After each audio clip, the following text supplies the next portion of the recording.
Good morning, everyone. This is Ashley. We will wait a few more minutes to allow everyone to log on.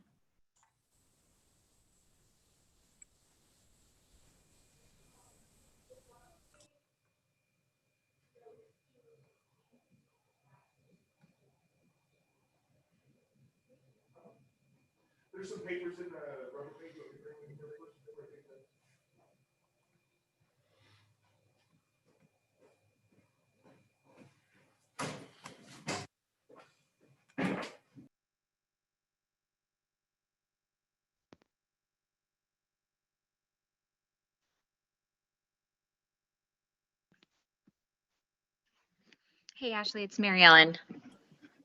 Hi, Mary Ellen.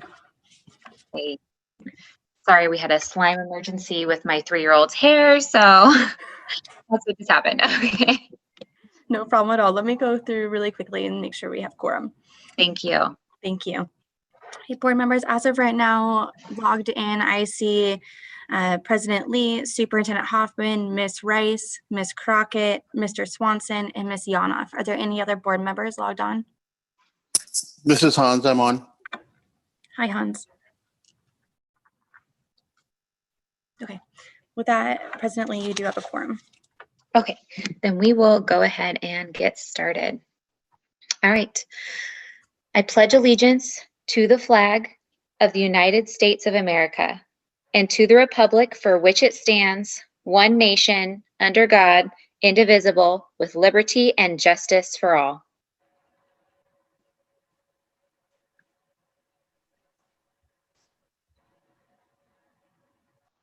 All right. With the official roll call, please. Alexis. President Lee, Here. Vice President, Here.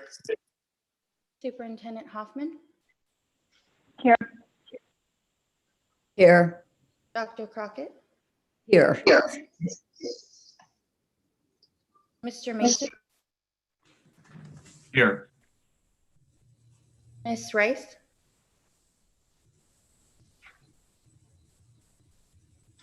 Ms. Rice,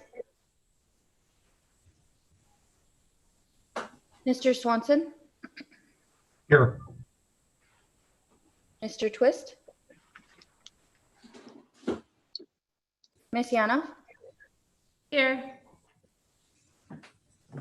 President Lee, you have a quorum.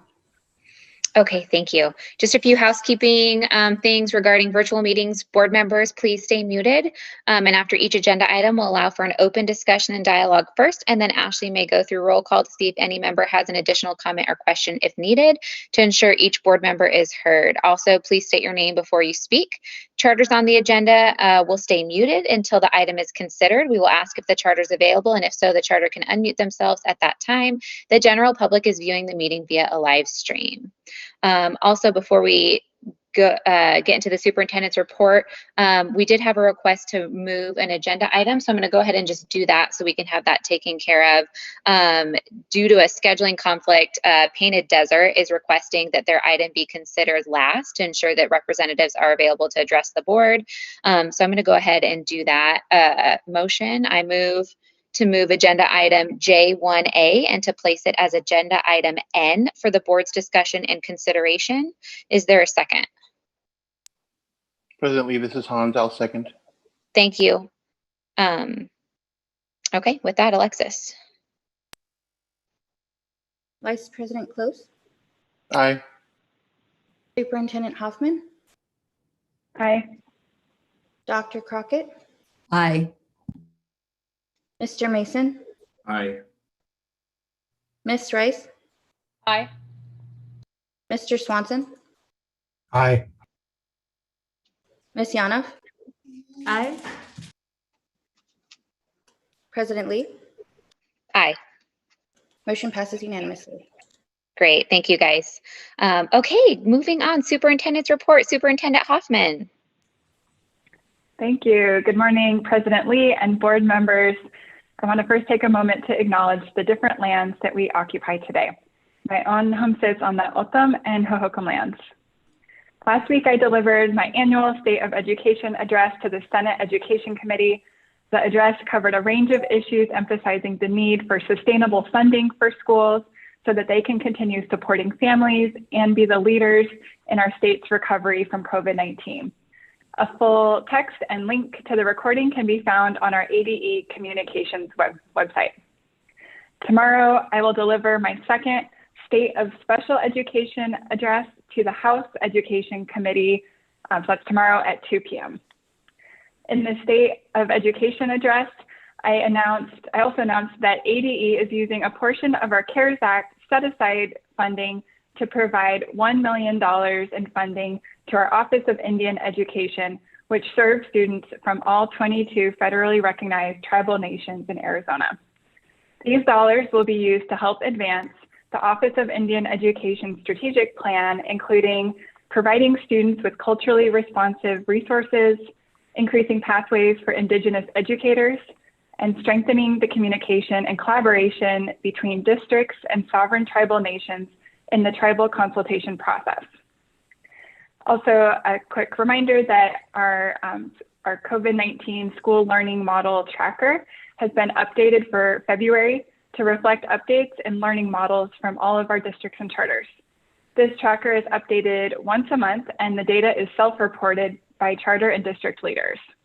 The tracker can be found on the ADE COVID-19 page, and if your school is not listed or listed incorrectly, the tracker again is updated monthly, and so please let us know if we can correct that. Please continue to look for updates from the Charter Association and the Charter Board. And a quick update on ESSER 2. We wanted to make sure everyone was aware that at the end of this week, ADE will release information about the ESSER 2 funds that were made available from the last federal COVID Recovery and Relief Program. This information will include our allocations to both Title I and non-Title I schools, as well as the process for all LEAs to apply for those funds. And that concludes my report for today.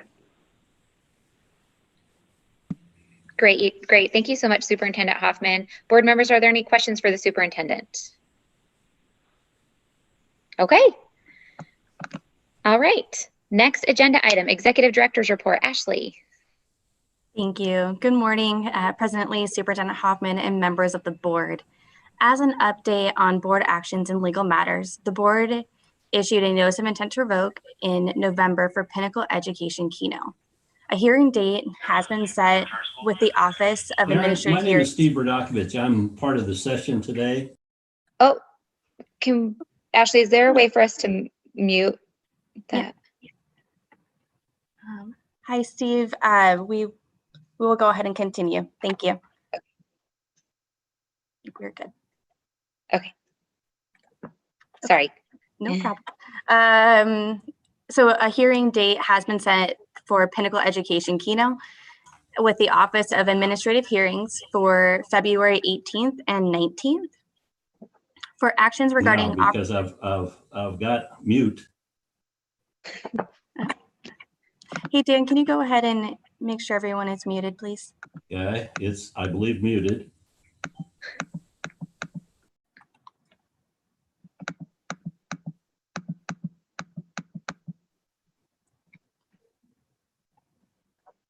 Okay, I think we are good. Going back to legal actions, we are working on finalizing the consent agreements for the board's consideration regarding the operational non-compliance issues that the board had previously taken action on. And at this time, all three charters, Flagstaff Montessori, Painted Desert Montessori, and Paramount Education Studios, has submitted their audits, and there is no additional 10% withholding. So at this point, we are no longer waiting for audits to come in besides the audits that are due in March. Information on the public comment for the AOI amendment request. These changes to the AOI amendment request have been released for public comment. The comment period is from January 28th to February 19th. This is the request that an existing charter operator would submit to add an AOI school or program to an existing contract. This past year, the board has seen an increase in the number of AOI requests. The changes proposed are based on feedback received from charters who went through the request process recently. We updated narrative prompts to align the current best practices and requirements, better alignment between the instructions and rubric, and increased transparency about the steps in the process of submitting and reviewing amendment requests.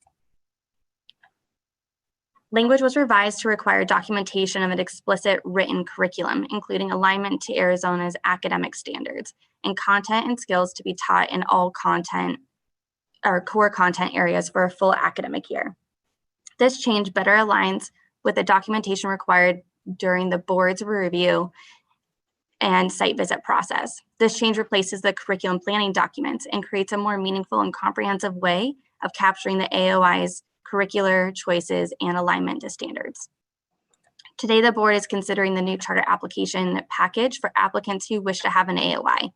The amendment request will be updated to be consistent with the new charter application package as appropriate. For the legislative update, the board's budget request to secure funding to overhaul its IT platform was included in the governor's executive budget. Additionally, Senator Shope has sponsored a bill with our request.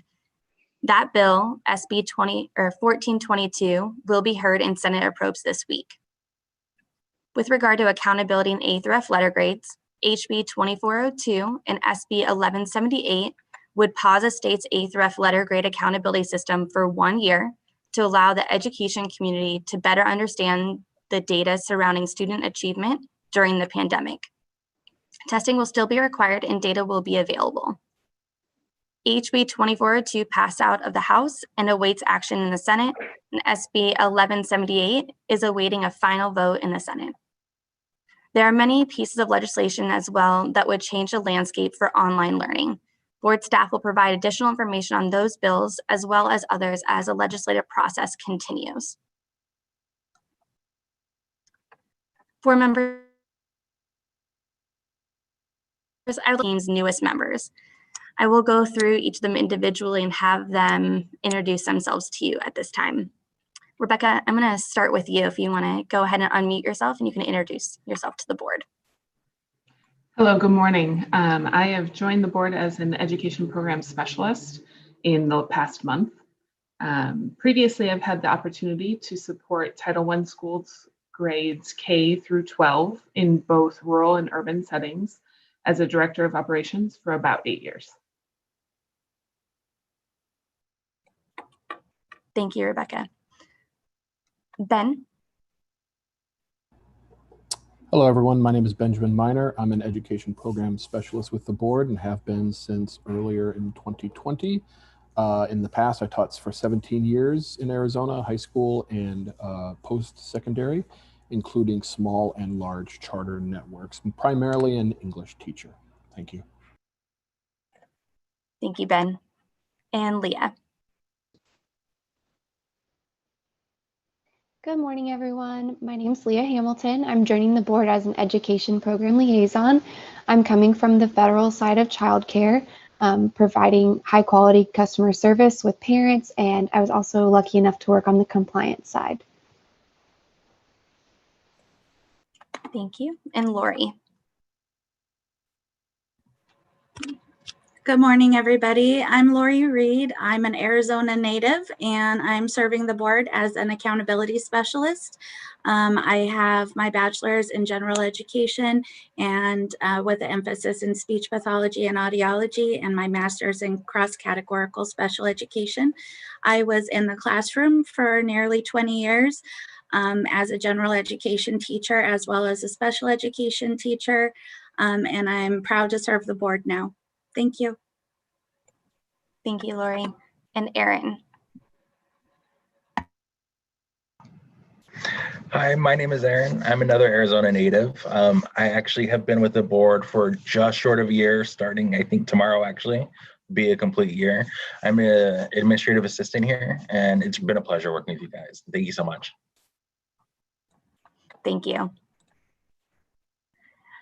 So as you can see, we've had quite a bit of change at the board. We've included an incredible staff on our team. And as an update, just in addition to what each of them have included, these newest additions to our team, we plan, or with the addition of these members to our team, we plan to continue to focus on training, refining processes, improving customer service, and increase the amount of support information we are able to provide the charter community. In order to support charters, we have assigned our education program managers to one designated education program specialist. The specialist and the EPMs will work as a team in their review so that charters have two main points of contact to assist them at the board. It is our hope that through the relationship between the charters and the education program specialists and the education program managers, that we can better assist charters with changes that affect their contract and get ahead of compliance issues. With the education program liaison position, Leah will support the A team in tracking of amendment requests and increasing communication with charters and providing guidance. She'll work alongside Erin in assisting the board's stakeholders and addressing their issues quickly. With Lori's position, she will work to better address stakeholder concern and to review our schools for compliance. Beyond changes with staff and the continued focus on support and communication, staff is working on completing over 170 desk reviews, are continuing to monitor distance learning plans under the governor's executive order, and continue to review processes and rule for continued improvement. With regard to the audits, the board has received 75% of the expected fiscal year 2020 audits. Staff has reviewed these audits, notified the charter holders of the review results, and made the financial dashboards publicly available. The remaining audits are due by March 31. President Lee, I know that was long, but that is all that I have to report today. Great, thank you, Ashley, and welcome all the new staff. I know some of you have been on for a year plus, but it's so amazing too just to see how many of the staff has background in education as teachers. It's just really exciting, all the new stuff. And thank you guys. You know, we can't say it enough for all you're doing, really with the heart to just make things easier for the charter community and transparent. And so all of your hard work is much, much appreciated. So. All right. Call to the public. There was actually no public comment received and no requests to speak were submitted. So we're going to go ahead and go on to G, the consent agenda. Board members, are there anybody that need to remove themselves from the consent agenda or remove an item for discussion? And if not, could there be a motion? President Lee, this is Hans. I move to approve the consent agenda as presented. Thank you, Hans. Is there a second? Carol Crockett, second. Thank you, Dr. Crockett. With that, Alexis, please. Vice President Close, Aye. Superintendent Hoffman, Aye.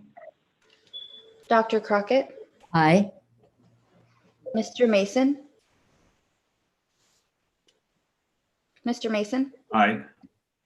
Ms. Rice, Aye. Mr. Swanson, Aye. Ms. Yanov, Aye. President Lee. Aye. Motion passes unanimously. Great. Okay. Thank you. Moving on to charter amendments. It looks like we have Rachel with Empower College Prep. So Rachel, if you'll go first, and then we'll invite the charter to unmute themselves.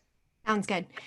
Good morning, President Lee, Superintendent, and board members. Empower College Prep has submitted an amendment request to increase its enrollment cap from 975 to 1,200 in fiscal year 2022. The increase is to accommodate the increase in enrollment after adding grades K through 2 this year and to address waitlists in several grades. In November of 2019, the charter holder was granted an enrollment cap increase to 975 and advised to return when it had additional academic data.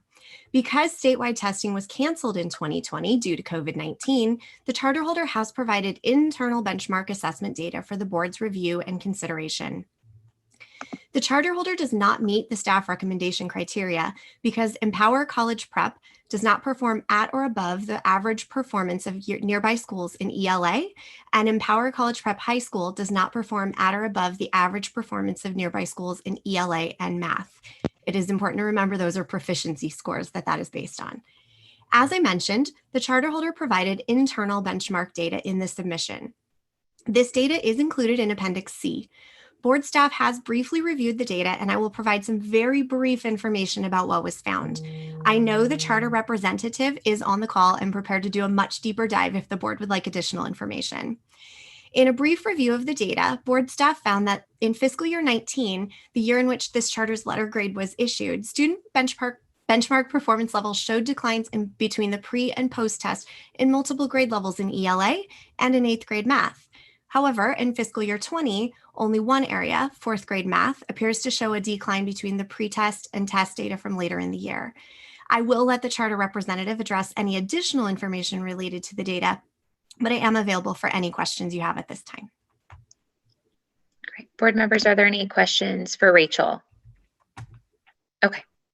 If not, is there a representative that is available and would like to unmute themselves at the time? And if you'd like to make any statement? Yes, I am. I am Brian Holman, the founder, executive director, and authorized representative of Empower College Prep. And yes, would like to have permission to speak if allowed. Please, yes. Excellent. President Lee, board, thank you for your time and consideration of our enrollment cap increase today. In November of 2019, we did request to add grades K-2 and increase our enrollment cap to 1,200 students to accommodate the increase in students associated with this request. We shared then that beginning with students in 3rd grade and testing these students who had been in our school for only 8 months resulted in state test data that did not reflect our impact. This is also true in other grades where large numbers of new students enter the school that serves a population with high poverty and high mobility. The 3-year FAY data compared to our 1-year FAY data reflects this with an increase of 20 points. This board permitted the expansion to serve grades K-2 and increased the enrollment cap to 975 to accommodate for the additional students while recommending we return to request an additional enrollment cap increase and further review our academic data. This brings us to today. Although the state data in the executive summary is the same we reviewed and discussed last year when the decision was made to add K-2 and increase our enrollment cap to 975, we've had 3 major developments. Our first graduating class under new high school leadership, another year of Galileo data reflecting the progress that was projected when we last met, and an influx of 320 students this past summer, resulting in a net increase of more than 200 students from the 635 we had after our first graduates left for college to 860 on the first day of school this past August, despite the impact of the pandemic. First, I want to share a historic background and context on our 2018-19 high school data in the executive summary and the changes that led to a tremendously successful first graduating class. Our high school opened in 2016 and its founding principal transitioned out in January of 2018 after leading the school to a B letter grade. State test data and enrollment suffered under a new high school principal that spring and the following year, resulting in a leadership change for 2019-20. I am pleased to report that our first graduating class this past spring had a 93% graduation rate, and every student who did not graduate returned to increase their proficiency in English. 0% dropped out. 80% of our graduates applied to a 4-year university, and 90% of those who applied were accepted. Nearly every other student in our graduating class proceeded to community college, and 3 entered the military, resulting in well over 90% of our first graduating class enrolling in a 4-year university, community college, or the military. Although our elementary school did not have state data since the 2018-19 year, that's in the executive summary, I am pleased to share, and thank you, Rachel, for your summary as well, academic data from our Galileo benchmark exams. There was marked improvement from the 2018-19 school year that was provided in the executive summary. As reflected in the additional academic data provided, 2 ELA teachers in 2018-19 did not maintain expected academic progress. But the following year, this past year, 2019-20, every ELA teacher, which was the focus area from the executive summary, met or exceeded expected academic growth. Similarly, in high school, 3 teachers did not maintain expected academic growth in 2019. Every teacher maintained or exceeded expected academic growth in 2020.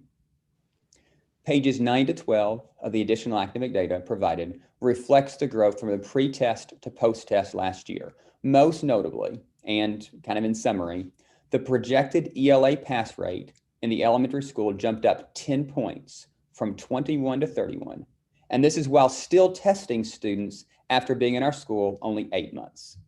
We look forward to meeting and exceeding the state average as our K-2 students continue at our school, and to continue to do so and grow in math, which is already happening in our elementary and middle school. In addition to the achievements of our first graduating class and elementary school, we also significantly grew our enrollment this past year and have significantly more families seeking to attend our school due to the academic services they have seen us provide their children and their neighbors' children, especially this year. I have asked Charlotte Christian, who works with many of the refugee families in our school and in our community, to speak to this interest in our school. Charlotte?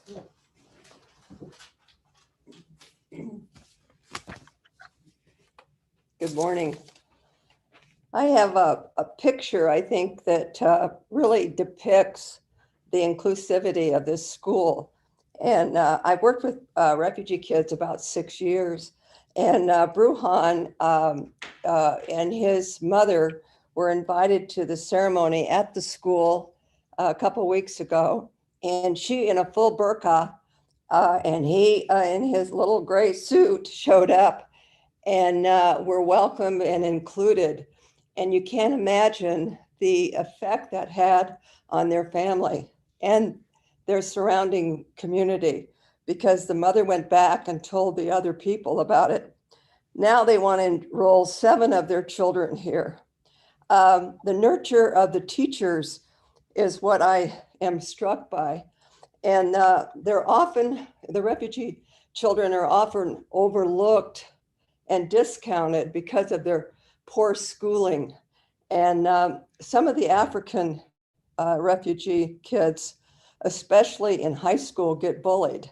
And they get bullied by the African American kids who taunt them and tell them they're going to beat them up. And so these kids have been told to run instead of fighting for themselves. And they'll get bicycles taken away from them and not protest because they're afraid. So at Empower, they are able to be included, but not be bullied. And it's very important for them to feel safe. Most have had very little schooling, and the schools were run by refugee camps. They're taught to reach for a goal, and that is a foreign concept for them. They've never had dreams or goals. They look for food, and that seems to be the biggest competition. Sharing and caring for each other has been another concept that has been remarkably shown in their behavior. And that is a foreign concept to them. They have not that nurture that allows them to nurture their siblings. At school, there's a sense of order and safety and regular meals, and that puts order into their life, and they feel very secure. Parents sleep during the day so that to work at low-wage jobs at night, and these kids cannot really get much help from their parents at home because their parents don't speak English. They rely on their children to translate for them. So the children are taken out and they go to the Access, or they go to the DES and other places where they can translate for their parents. Once a child is in school, once one child comes to school, then more want to attend because the parents see the kids getting on the bus in their uniforms with pride and purpose. And then I have more parents calling to ask if they can get their kids enrolled here. That there's probably 50 or maybe more kids right now who we could enroll at Empower. And they're not very far away. Most of them are in this area. They're around 19th Avenue to 23rd Avenue south of Camelback. So it's a very easy, I can take the parent here and show them where the school is. And then it's a very easy transition. It's amazing to see how these kids respond to the nurture of the teachers. And even if they aren't doing very well in school, they say the teacher keeps going with them until they get it. And so they feel very comfortable with that because they're not left behind. And they also have never known how to dream. And I think the teachers give them a sense that they can dream for college or better lives. And these kids have never had that before. The parents are trying to just make it through the day. The kids are our future, and I see hundreds and thousands of them on the west side of Phoenix. And what I'm concerned about them is if they aren't educated, we're going to create ghettos of kids who have lost hope and who have lost, there's a lot of drugs in these areas, and crime and unplanned pregnancies are what we're going to see with these kids because they lose hope and they drop out of school. Empower has embraced every one of the students that have been brought here. And we probably have, I don't know how many kids we have here now, maybe 25, 30 recently that have been brought. And they feel secure, they're developing dreams and goals, and they want to be US citizens.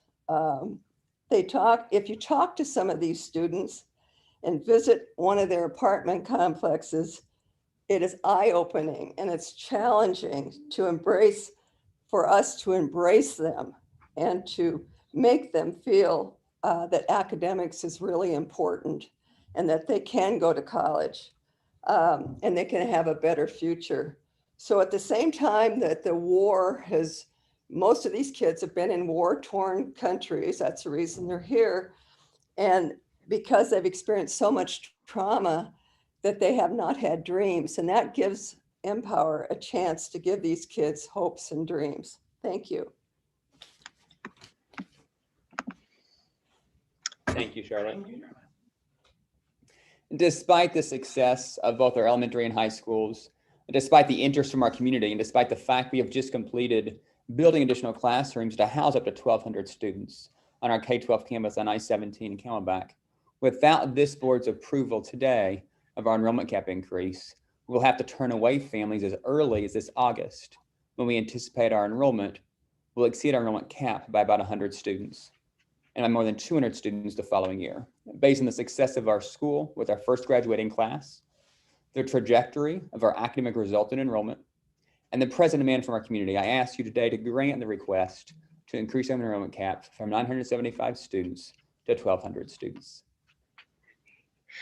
Great. Thank you so much for all of that and for your feedback. And board, we definitely have an interesting time ahead of us of, charters, and not just this charter, but other charters where you've asked to, hey, let's, wait to see what the data says. And then of course, none of us predicted what would happen in 2020. And then now they're coming back and really unable to provide state testing data. Definitely, you can provide data, just not the state testing data. And so I appreciate the inclusion of benchmarks. I did have a couple of questions just about your Galileo data. Some really just two that I think, what was your percent tested for your Galileo benchmarking?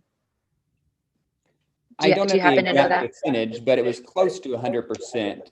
Galileo benchmark testing is taken very seriously at the school. We have makeup testing, and so very high. Sure. And does that, and I'm assuming the answer is yes, but I always want to make sure, does that include your all populations of students, so special ed students, all of that, all the data is included? Of course. Perfect. And can you tell me specifically again, what was the projected growth for ELA and math, or what was the projected, not growth, excuse me, but the proficiency? I think you briefly said those. Yeah, 31% in ELA, which is a 10-point jump from the last data.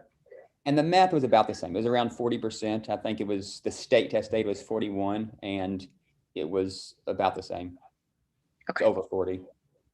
Okay. Okay, so board members, I think we have some interesting, obviously the benchmark data, appears that 2020 would have given us, or would have given them better scores. Obviously, you never know.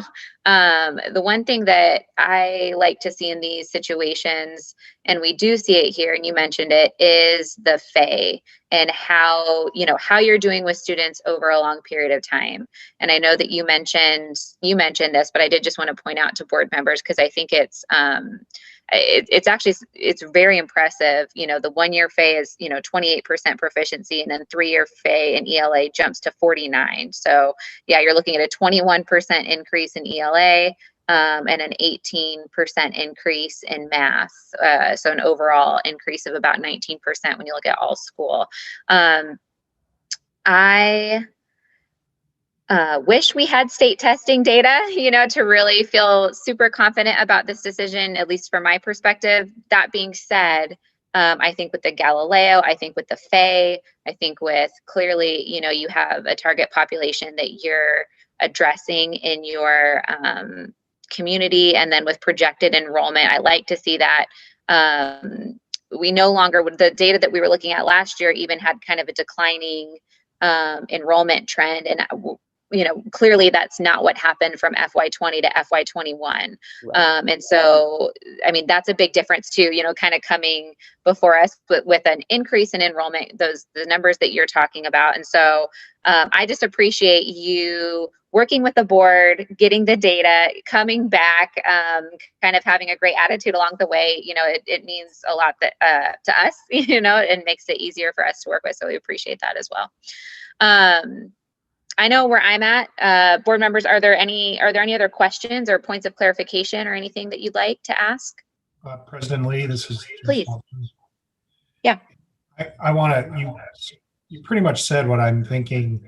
And just as a board member trying to do our jobs, I just need to continue to voice how hard it is for us to do what we're trying to do when the state is backing away from letter grades and doing the things that we need so that we can measure what's going on in these schools. And I compliment Mr. Holman on the data that he's brought forward for us, because it is very helpful. But we need to keep pushing to make sure we get our letter grades back and are able to look at data to start so we can do our jobs. And then I do have one question for Mr. Holman.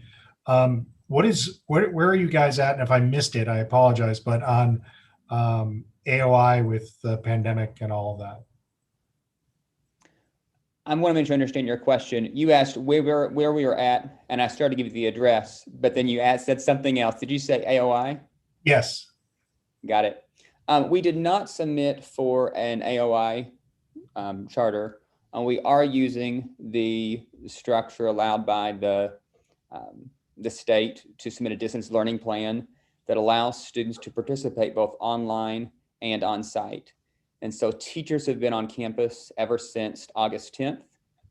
I guess it was actually August 17th, mid-August. And every student who's requested to be on site has been permitted access to learn in their classroom. They're in classrooms now. Students who wish to attend remotely for the safety of themselves and their family are able to do so. And so that's reflected in our distance learning plan, that attendance is able to be granted through on-site or online participation. Thank you.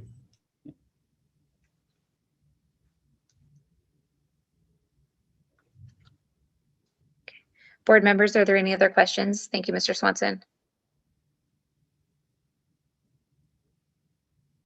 Okay.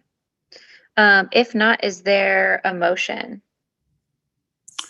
President Lee, this is Hans. I want to thank you for your summary of the situation. So based on current circumstances, I move, based on the information contained in the board materials and presented today, to approve the request to increase the enrollment cap from 975 to 1,200 in FY 2022 for the contract of Empower College Prep. Is there a second? Second, Carol Crockett. Thank you, Dr. Crockett, with the second. And then roll call, please. Vice President Close. Aye. Superintendent Hoffman. Aye.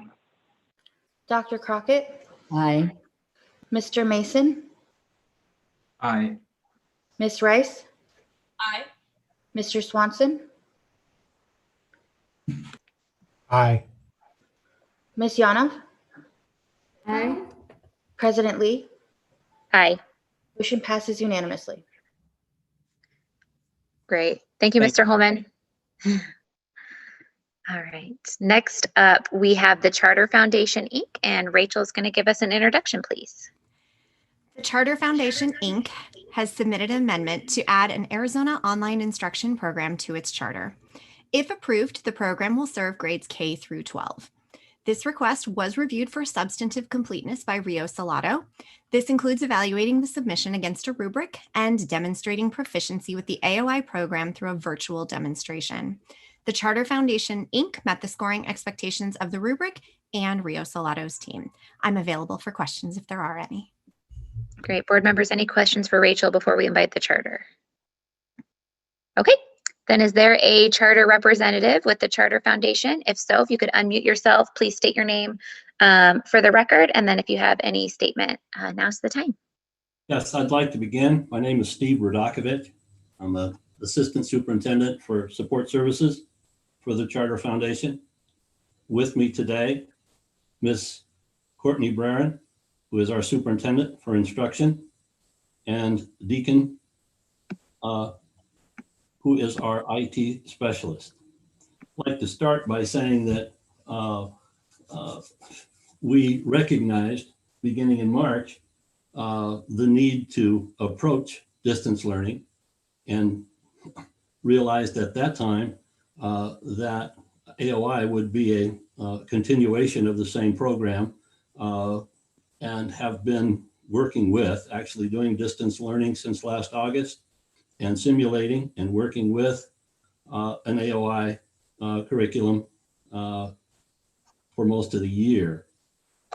We believe at this time, in looking at some data that we found, there are thousands, if I may say so, students within the state of Arizona that have simply dropped off distance learning and in-class learning.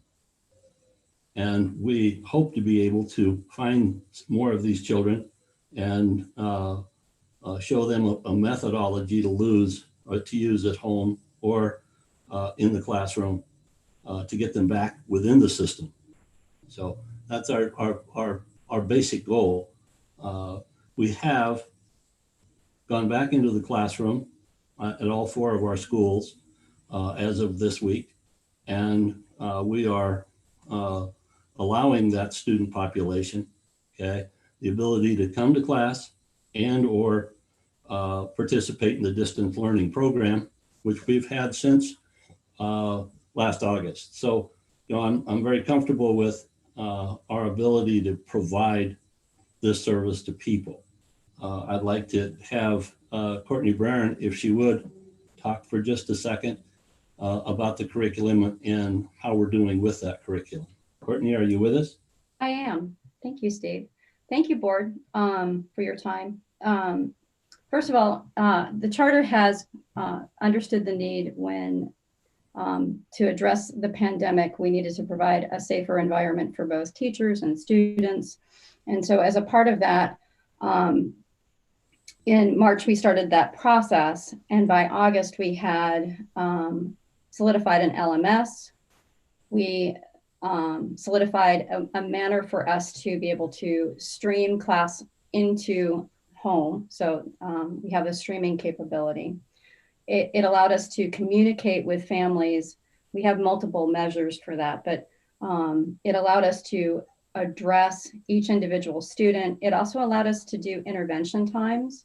And during that time, we also looked at methods because like all schools right now, we realized that students who are out of the classroom might be lacking key skills. And so we looked into some remediation programs that we could easily implement online, which have been very helpful at determining overall growth. It's a correlation with Galileo. So the curriculum itself has been designed so that we can have a class notebook and students can participate both in class as well as virtually. So teachers can be in class working with students and also stream those lessons to kids. And so the advantage to that is both students get a similar instruction, and then support services are often provided for those kids who are virtual through extra classes afterwards, streaming with a specialist and so on and so forth. Thank you. Courtney. In addition to that, we've worked very hard since the beginning of this year to make sure that should we be unable to do AOI, that we have the internet security, the online apparatus to make this all possible. And if I could get Deacon to take just a moment to talk a little about both the security and access that students will have as part of the program. Deacon, are you with us? I am. I'm right here. Good morning. So to speak to what Steve is want me to address, you know, this year has been interesting for us. We had a core platform that we natively used Microsoft products for many years. Come April, March of last year, naturally with COVID-19, we had to address the idea that kids wouldn't be within our walls of security. And so we had built a system in which was based on Fortinet in a very secure system to keep kids safe, SEPA compliance. So we realized we had to extend that network and create not a LAN, but a WAN, a wide area network, but still maintain that level of security. And so we reached out to our partners and have developed a program in which, in a solution that we are just getting ready to refine and launch on even on a bigger level with remote learning, how we're extending it even farther to literally allow the teacher to be able to take part in that monitoring as is native to their job and guidance. And so now we are using what's called a identity stack or a security stack based upon Azure Active Directory for identity management and asset management, and Intune, which is the mobile device manager that helps us here in IT land be able to control that device, where it goes, how it goes, and keep them secure, whitelist, blacklist, with firewalling extended from our four walls. And then we added an extra level of security and control that allows the teachers really to have a granular effect upon those devices using a program that we're probably going to use. We're evaluating today which way we're going, but it looks like it's going to be GoGuardian. And that allows that teacher the ability to take full control over the device and guide that learning to keep the student on track, and also to be able to report back to their parents, this is how your student, your child did today. So a lot of analytics, a lot of reporting, and some real granular control, just like if they were sitting here in their desk here at AmeriSchools. Thank you. I might add to that in preparation and of the uncertainty about what's coming next, we have put together an order and have taken possession of enough new laptops now so that should AOI become possible for us, we can in fact provide each student participating in that program, and in fact each student in our system, their own computer will be on a one-to-one basis, which gives us additional not only security but opportunity, and it closes down a window that we've found with distance learning of children using computers other than what we have provided them with, and it's a great addition to that, because we can help them a lot more if we know at an instant what they're doing at the other end of the computer. So that's from a technical standpoint, again, it would be part of our plan to be one-to-one for this coming school year. Awesome. That's great. Thank you guys for everybody who contributed to that. As well as it's really nice to hear that you guys are going to be one-to-one, especially in that environment. I think just working in the schools, it is that's been our hardest part of distance learning is when students use their own devices to try to access the curriculum and things like that. We run into lots of issues. So so that's wonderful that you guys are focusing on that. Board members, are there any questions?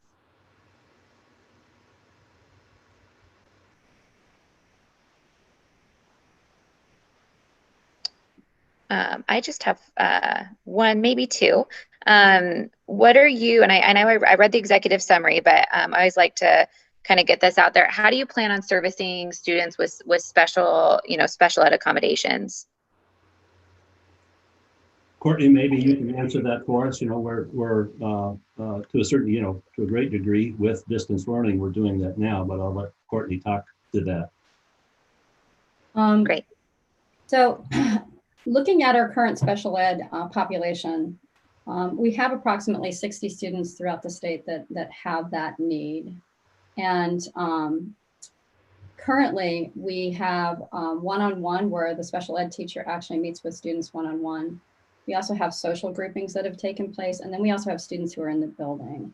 And so based on an AOI model, we know that we would need to have testing available for students, obviously new students coming in, as well as reevaluations. And so during that time, and depending upon the services needed, those would be provided with collaboration with the family. So as an example, OT, PT might be hard to deliver AOI wise, but speech and SLI we've had great success with presenting those online.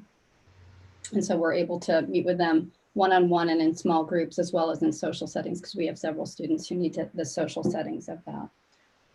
So that is our intent, is to have, to look at the individual IEP and determine how to best meet that child's need, whether it would be an in-person service or online. Online is easier with speech and traditional special education. However, OT and PT, that would be a little different.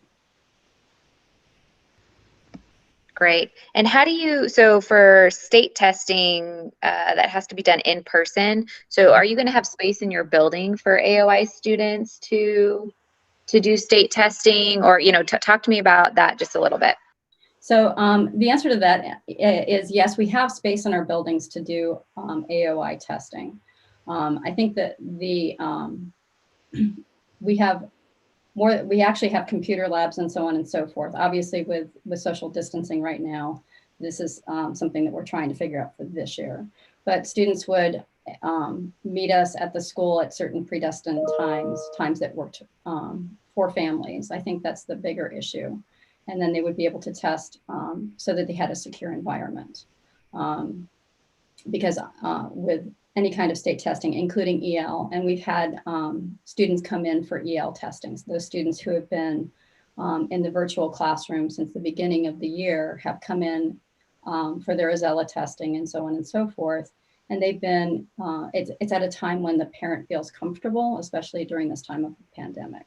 So we have been able to meet and accommodate state level testing and still maintain the security of that. Great. Okay. Thank you guys so much. Board members, any questions? And if not, is there a motion? President Lee, this is Member Rice. May I ask a question? Yes, please. Yes. Thank you. So my question is this, and this is going back to the special education related services. Understandably, yes, speech services are much easier to conduct in a virtual environment. However, occupational therapy and physical therapy, if dictated by an IEP, are still necessary and are still required by law. So while I understand it's more difficult to execute those services, my question is, because they are necessary and required, what plan do you have in order to, I mean, even if you're just spitballing this right now, what plan do you have to be able to accommodate those needs? So currently, we actually have a physical therapist who meets with our students who need it at the school for those students who need it. And so we also have PT available online. We have both actually.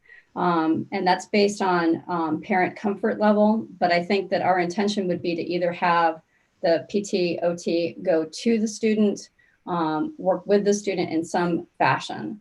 We actually have 3 students who have OT and PT in the entire district. And so those 3 students happen to be all at one site. And so we actually have one that's on site, and then we actually have one that provides virtual. Thank you very much. I appreciate that insight. You're welcome. Thank you, Ms. Rice. Are there any other questions, board members?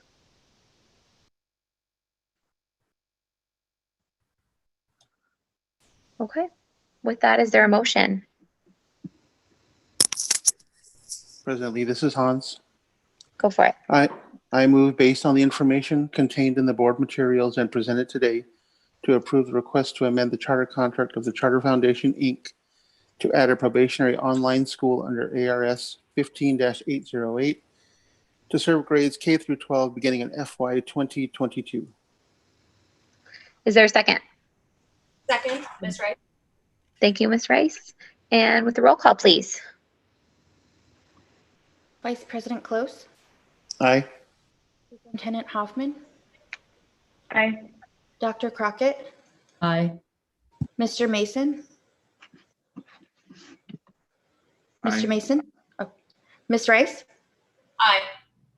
Mr. Swanson, Aye. Ms. Yanoff, Aye. President Lee. Aye. Motion passes unanimously. All right. Thank you guys for being here. Thank you very much. Thank you. All right, moving on to compliance matters. And just as a reminder, we moved J1A down to agenda item N. So we're going to go to, I believe you've skipped item I. Rachel, I was just making sure you were paying attention. So good job. Good job. Awesome. Yeah. Item I, charter renewals. No worries. We're going to do charter renewals for EduPrize. Rachel, you're up first, and then we'll see if the charter's on the line and they can unmute themselves at that time. Sounds good. Okay. EduPrize Schools LLC submitted a charter renewal package on November 6th of 2020 to continue operation of EduPrize School and EduPrize Schools Gilbert.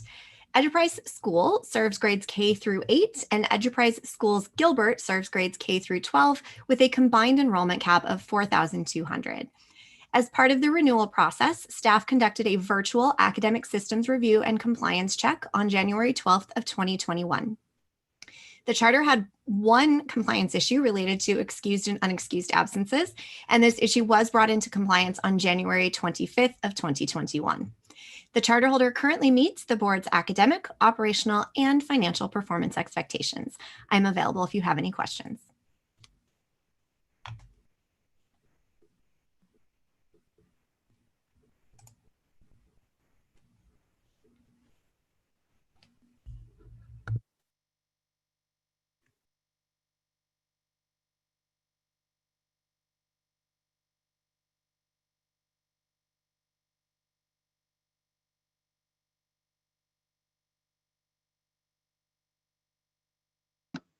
I just realized I was talking and I was muted. Sorry about that. At this time, is there a representative from EduPrize? If so, you can unmute yourself, state your name for the record, and if there's any statement you'd like to make. Yes, my name is Shirley Ortega. I am the K-12 Curriculum Director for EduPrize Schools for the district, and I was asked to represent the district today at the renewal application. Great, thank you for being here. Board members, are there any questions?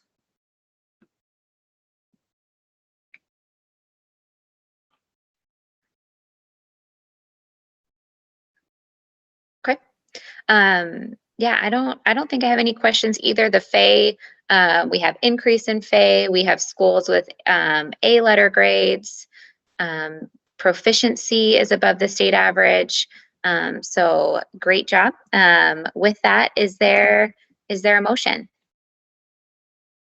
President Lee, this is Hans. I move, based on a review of the information provided by the representatives of the charter holder and the contents of the application package, to approve the charter renewal application package and grant a renewal contract to EduPrize Schools, Inc. or LLC. Thank you, Hans. Is there a second? Second, Ms. Rice. Thank you, Ms. Rice. With the roll call, please. Vice President Close, Aye. Superintendent Hoffman, Aye. Dr. Crockett, Aye. Mr. Mason, Aye. Ms. Rice, Aye. Mr. Swanson, Aye. Ms. Yanoff, Aye. President Lee. Aye. Motion passes unanimously. Great. Thank you for being here. Thank you. All right. Okay, now moving on to compliance matters. Just a reminder, J1A did get moved to agenda item N. So we'll now move on to J1B, PIMA Prevention Partnership. And Joanna, you are up. Good morning, President Lee, Superintendent Hoffman, and board members. Today, you will be exercising your authority as outlined in the board's operational performance framework pursuant to Arizona Revised Statute 15183 and Arizona Administrative Code R75403. If the board determines a charter holder does not meet the board's minimum operational performance expectations, it shall consider the charter holder's non-compliance and may subject the charter holder to additional oversight as outlined in Article 6 of Arizona Administrative Code, including issuing a notice of intent to revoke the charter contract. Pursuant to this rule, 3 charter holders have been placed on this agenda for the board's consideration. And I'm going to start with PIMA Prevention Partnership. Received an overall rating for fiscal year 2020 that does not meet the board's operational performance standard due to having 8 of the 9 operational performance framework measures being rated does not meet standard. Board staff conducted an interval desk review of the school on August 27, 2020. Upon review of the documentation submitted by the charter holder, board staff identified multiple compliance issues leading to marking the charter holder's operational dashboard and requiring submissions to bring the charter holder into compliance.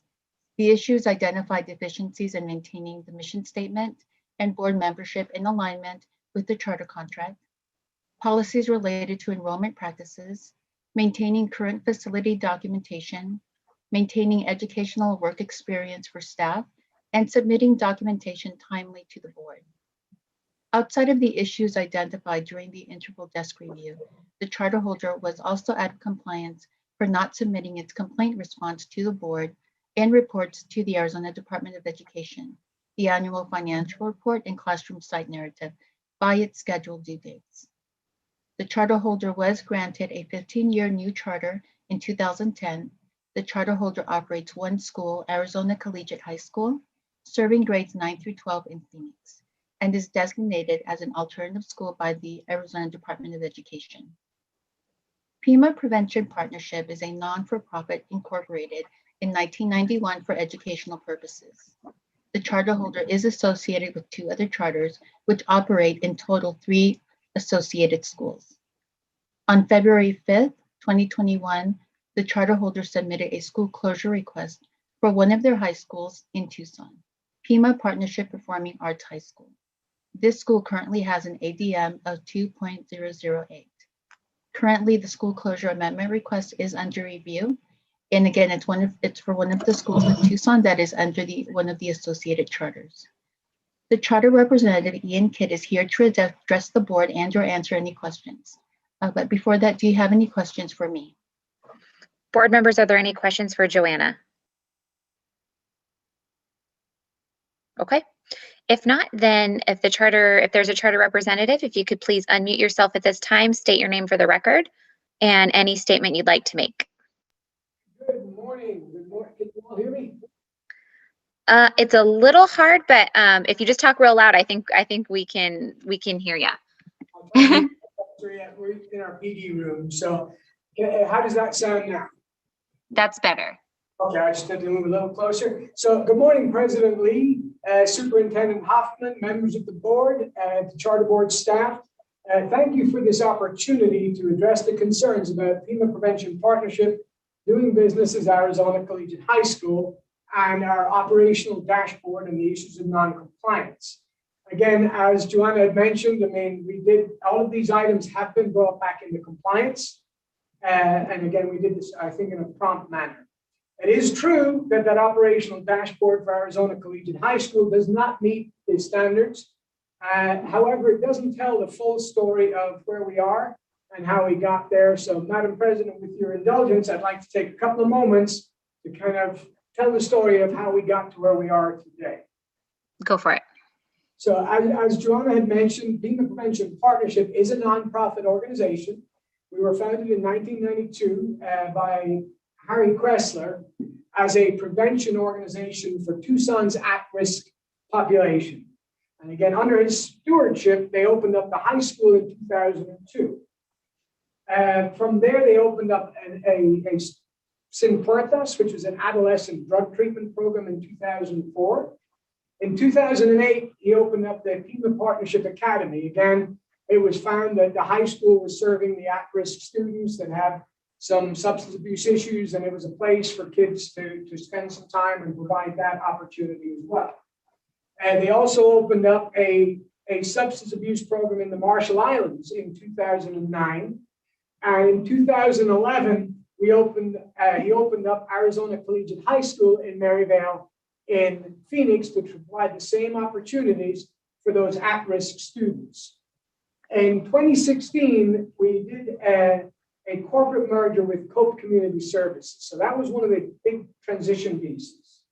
And what happened in 2015, Mr. Kressler passed away from pancreatic cancer. And again, I know many of the board may still be familiar with Mr. Kressler, but he was a dynamic individual, and he really had ran that organization and set it up. And part of his transition plan, he'd asked Cope Community Services, which is a behavioral health endeavor here in Tucson, a nonprofit as well, to kind of take over stewardship of Pima Prevention Partnership. This process was not a simple and straightforward one. So initially the plan was to continue to have Pima Prevention Partnership kind of operate as a separate autonomous body with its own board, its own CEO, and a superintendent. This board also served as the school board. It was during this time that the decision to perform the Performing Arts High School, which we had just talked briefly about, was made. Cope invested about $5 million to purchase the property, renovate the school, in that respect. However, unfortunately, this venture never got off the ground. It just never got traction. The enrollment, just the location was not, it just did not work in that respect. However, when you invest that amount of money in a school, obviously it caused a huge financial drain on the organization.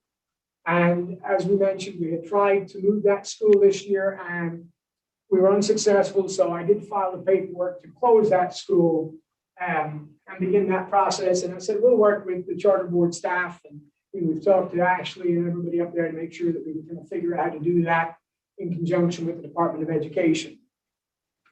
So in 2016 was when I got involved with this organization. I moved from TUSD and I took over as the principal of the high school and middle school. And again, it was during this tenure that I became aware of kind of the financial struggles. And again, without the direct support of COPE, the Pima Prevention Partnership would have filed Chapter 11. So again, COPE came in and provided some financial stability in that respect to the organization. And if you look at our previous audits, you can kind of see where that trend was apparent in that respect. It continued again. We were at one point with our audit, we were about $500,000 in the red. And again, that's not sustainable in any shape or fashion. So in 2018, there was a massive reorganization effort to save the school, save Pima Prevention Partnership. So the COPE board removed the old Pima Prevention Partnership board in its entirety. Again, the problem with that was the board also served as the school board, and they also removed the two charter representatives. So again, also at that year too, all of the three high schools received failing grades. So there were some serious problems we addressed at that point. So COPE at one point had entertained bringing in a charter management organization, and they worked with the Charter Board Association and a couple of other organizations to see what, if anything, could be done. And that was when Mr. Cook, the CEO of COPE, approached me and said, hey, you want to work with me? Let's come up with a plan to see if we can make the school solvent financially, because they do serve the at-risk population. They do a great job for our community. So it was like, okay, let's try to develop a plan to support the schools. So as part of that restructuring plan, what we did was we moved the two high schools into the same building. This obviously cut down on all of the overheads for leases and rent. We also combined the admin staff. And as I said, I took over as the interim superintendent and the principal of the three schools and grant manager. So this was how I first came to meet Ashley and the members of the charter board staff. And basically we were called up to go, hey, you've got 3 Fs, we need you to sign a consent agreement, and you need to figure out how to get a charter board representative on board and begin that process. So that was where I came involved with the charter board as a charter board representative.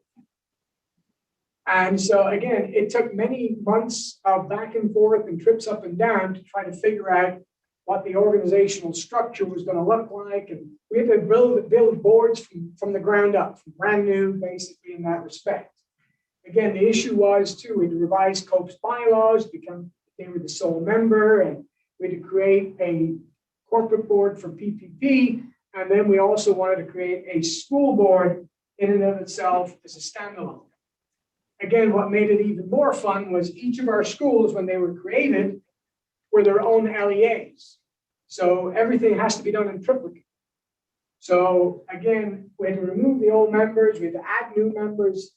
But before we could do anything, we had to try to work and get Mr. Cook as the charter representative. And then I was trying to get on as the charter representative as well.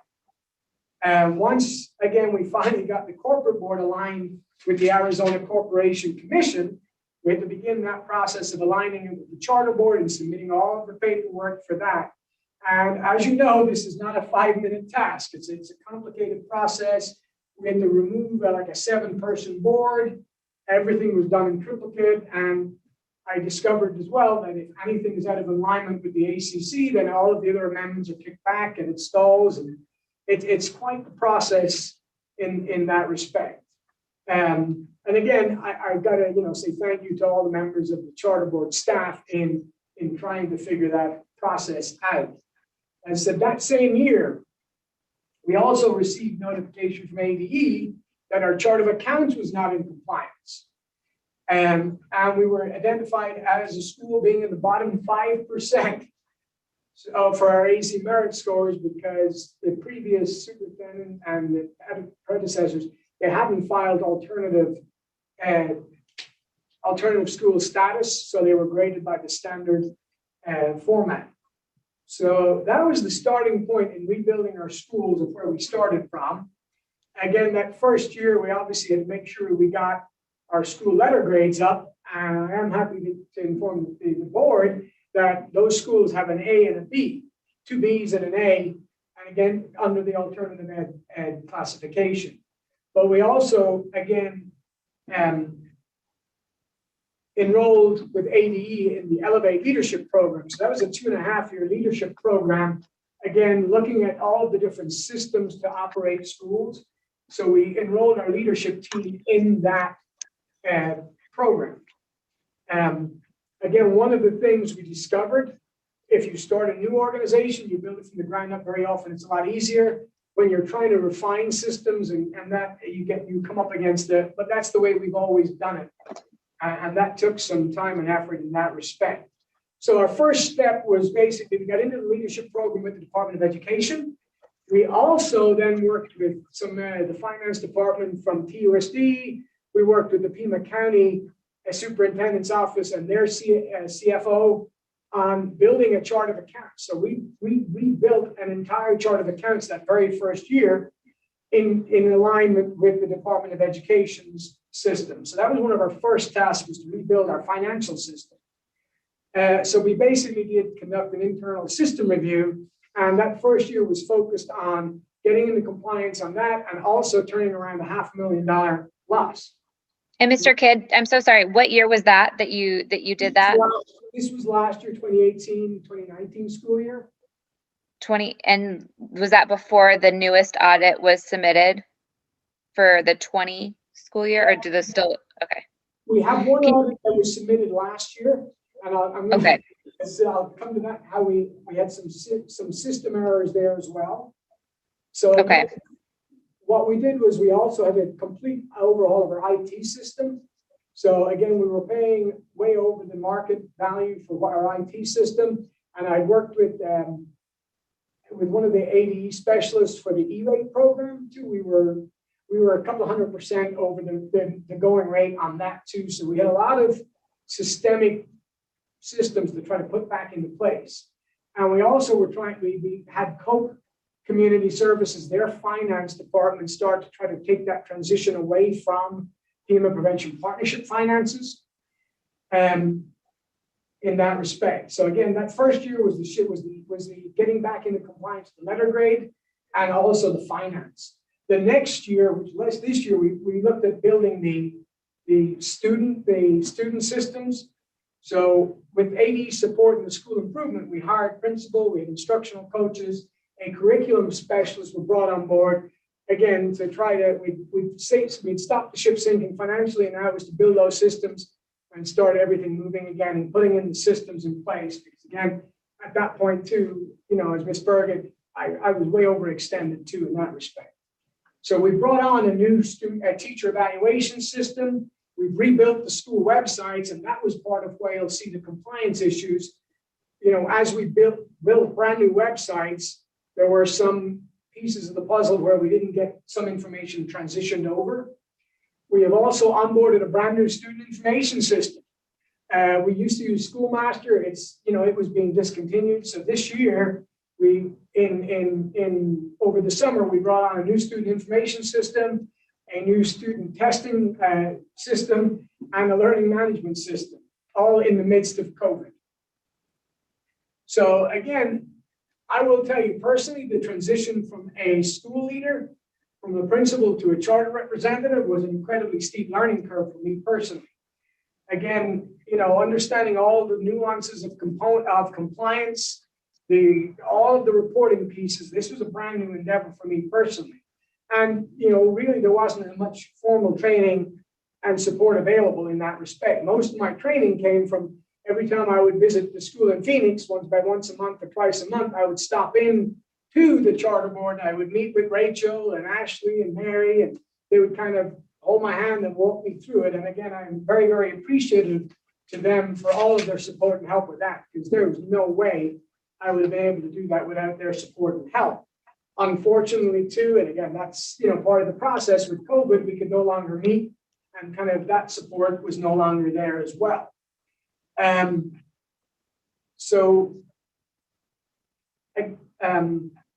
me just collect my thoughts too. So again, I absolutely understand their operational dashboard does look horrendous in that respect. However, if we go through each piece of it, you can kind of see with all of the changes, all of the transition that we've been trying to turn the whole charter organization around, there've been just kind of pieces of the puzzle that, once they were identified, we fixed so that you won't see those in the future. Right. So again, part of it too is I've spoke to Ashton's part too is, as a new charter representative, I still had a steep learning curve, and I know I was listening to the different meetings over the time, and we're developing a training course for new charters. We brought on new people. One of the things that I would say to the board is, it would be awesome to have, whenever you have a new charter representative, assign them a mentor at a similar school to kind of walk through it, because undertaking a 5-year review for the first time is no small task in that respect. So again, and this was all done during the pandemic as well. We were in August, when we were trying to do the 5-year review, we were trying to develop online learning platforms. We were doing mitigation plans. We were managing all the new grants that came through. And I'll be honest, many of the red marks revolve around an oversight on my behalf where I didn't respond. We did the 5-year review. I submitted everything, and an email came in like, hey, don't forget, you got to follow up with these things. And we had all of them on hand. I missed that email, like buried in there, and that entirely is my fault in that respect. But we have added a layer that it's not just me receiving the charter board communications now. So we put a couple of systems in place to make sure that doesn't happen again. Right. Well, it sounds like you've been, I mean, I definitely appreciate charters who come up here and are extremely responsive to this versus kind of just coming with, well, this is why it didn't happen.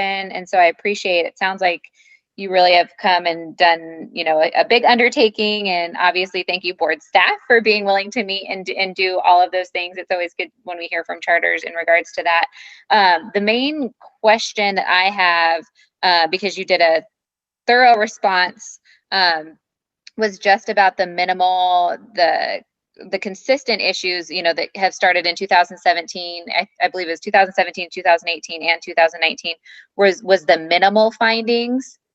Can you just talk to me and let me know if you need me to clarify further, but can you just talk to me about that piece and what you've done? It sounds like you have plans in place for a lot for the other items, but just for that one, so we're not in FY21 or FY20 and we get another 3-year minimal finding. Yeah, and so part of that too, obviously, is the financial part of that too. And Hope Community Services have taken over all of our financial services in that respect. And so one of the obvious ones was the late AFR. Again, our school finance manager this year in the fall basically walked in and said, hey, if you don't give me $100,000 raise to the CEO, I'm not giving you the audit. So you can see how that ended. So that was where that late submission for the finance for the AFR came in.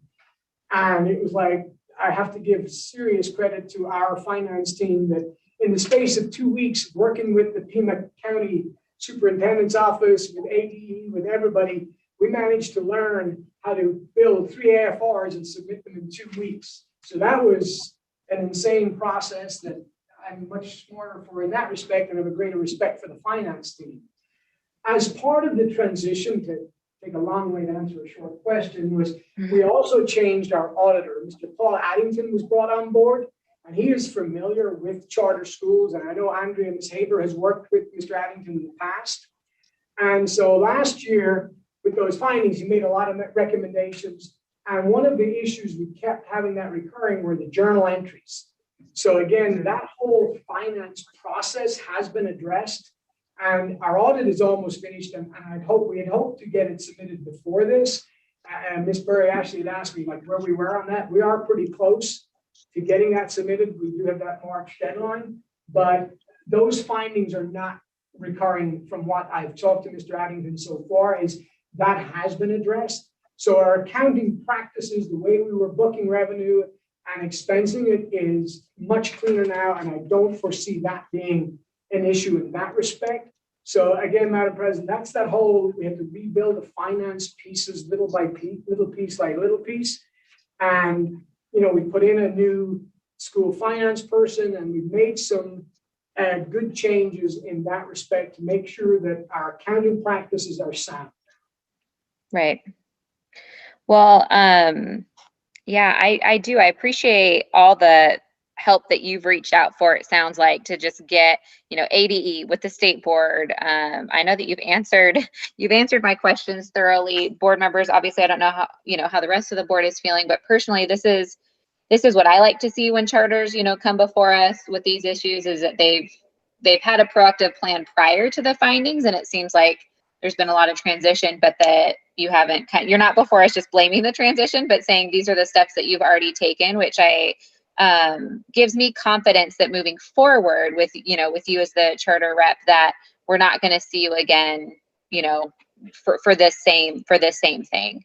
And that's, I think, the biggest thing we have to determine today, you know, is if we don't issue an intent to revoke, right? It's because we truly believe that, you know, you're going to monitor this, get this corrected, and not have issues moving forward. I personally feel, just based on your response, confident in that, and don't think issuing an intent to revoke necessarily is appropriate in this case. But I'm not the only board member. So board members, are there any other questions or points of clarification that you'd like to make comment on?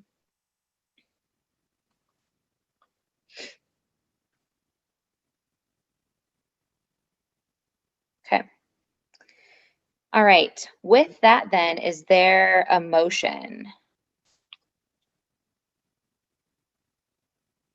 President Lee, this is Hans. Yes.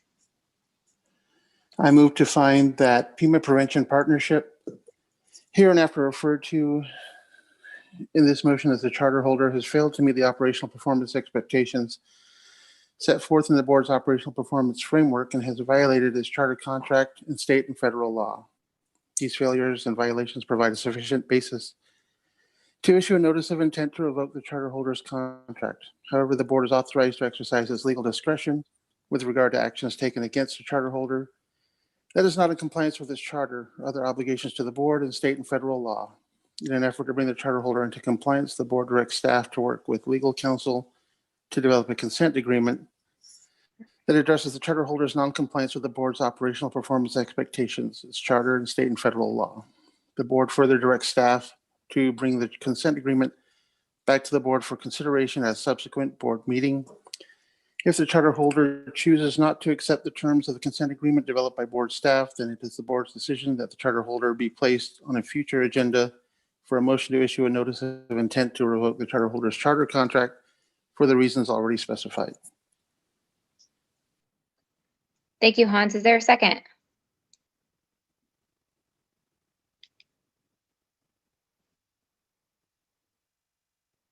Second, sorry. That's okay. Thank you, Dr. Crockett. Can we do the roll call, please? Vice President Close, Aye. Superintendent Hoffman, I'd like to make a comment. My vote is aye. I do support the consent, putting the charter in a consent agreement. I do think that's the right step. But you know, as I've been hearing about the different compliance issues and the ways that they've been resolved, I think, you know, when I hear about so many systemic issues, I just worry about the students, because we know when there are problems at the systems level and at the leadership level, that the impact of that can have a direct negative impact to the quality of education for our students. So I am very concerned to hear about how many issues there have been. I have empathy for having a new charter leader, and it seems like you're being very resourceful and seeking additional supports and training. I was especially pleased to hear that you're participating in the Elevate program for your leaders, for example. I think that's a great step. So I hope that continues. But I definitely think this is something to keep a close eye on, because I do worry about all of the systemic operational issues impacting our students. So my vote is aye. I mean, Superintendent Hoffman, I would like to. Oh, we actually, sorry, Mr. Kidd, sorry, I'm so sorry. Once we start voting, we can't, yeah, sorry. Dr. Crockett, Aye. Mr. Mason, Ms. Rice, President Lee, I'd like to explain my vote. Go for it. I will have to echo the sentiments of Superintendent Hoffman on this one. I am very concerned. And I understand challenges that come along with transition. And it sounds like there's been one heck of a lot of transitions in this situation. I do agree with Superintendent Hoffman that adult problems are adult problems, especially in education. And when adult problems begin to impact student problems, that's when I have a problem. And this gives me great pause to move forward with this. I heard a lot of words, and I can appreciate that. I also heard a lot of excuses in those words. And I get that we're not blaming the system or blaming the transition. However, and I don't expect an answer to this question, obviously, because we are now voting, but there is suddenly all this support and all these leadership changes and things like that. We brought on new staff. Great. Why didn't that happen before? This problem did not just fall out of the sky. This has been long-term. I do believe that Mr. Kidd has been aware of that long-term.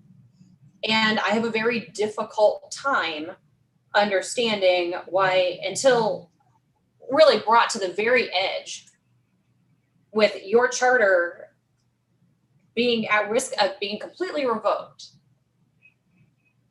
that why suddenly we're concerned. Concern should have come a long time ago. action should have come a long time ago. And while I can appreciate some level of proactivity, I do believe that there were actions that could have been taken long ago that were known.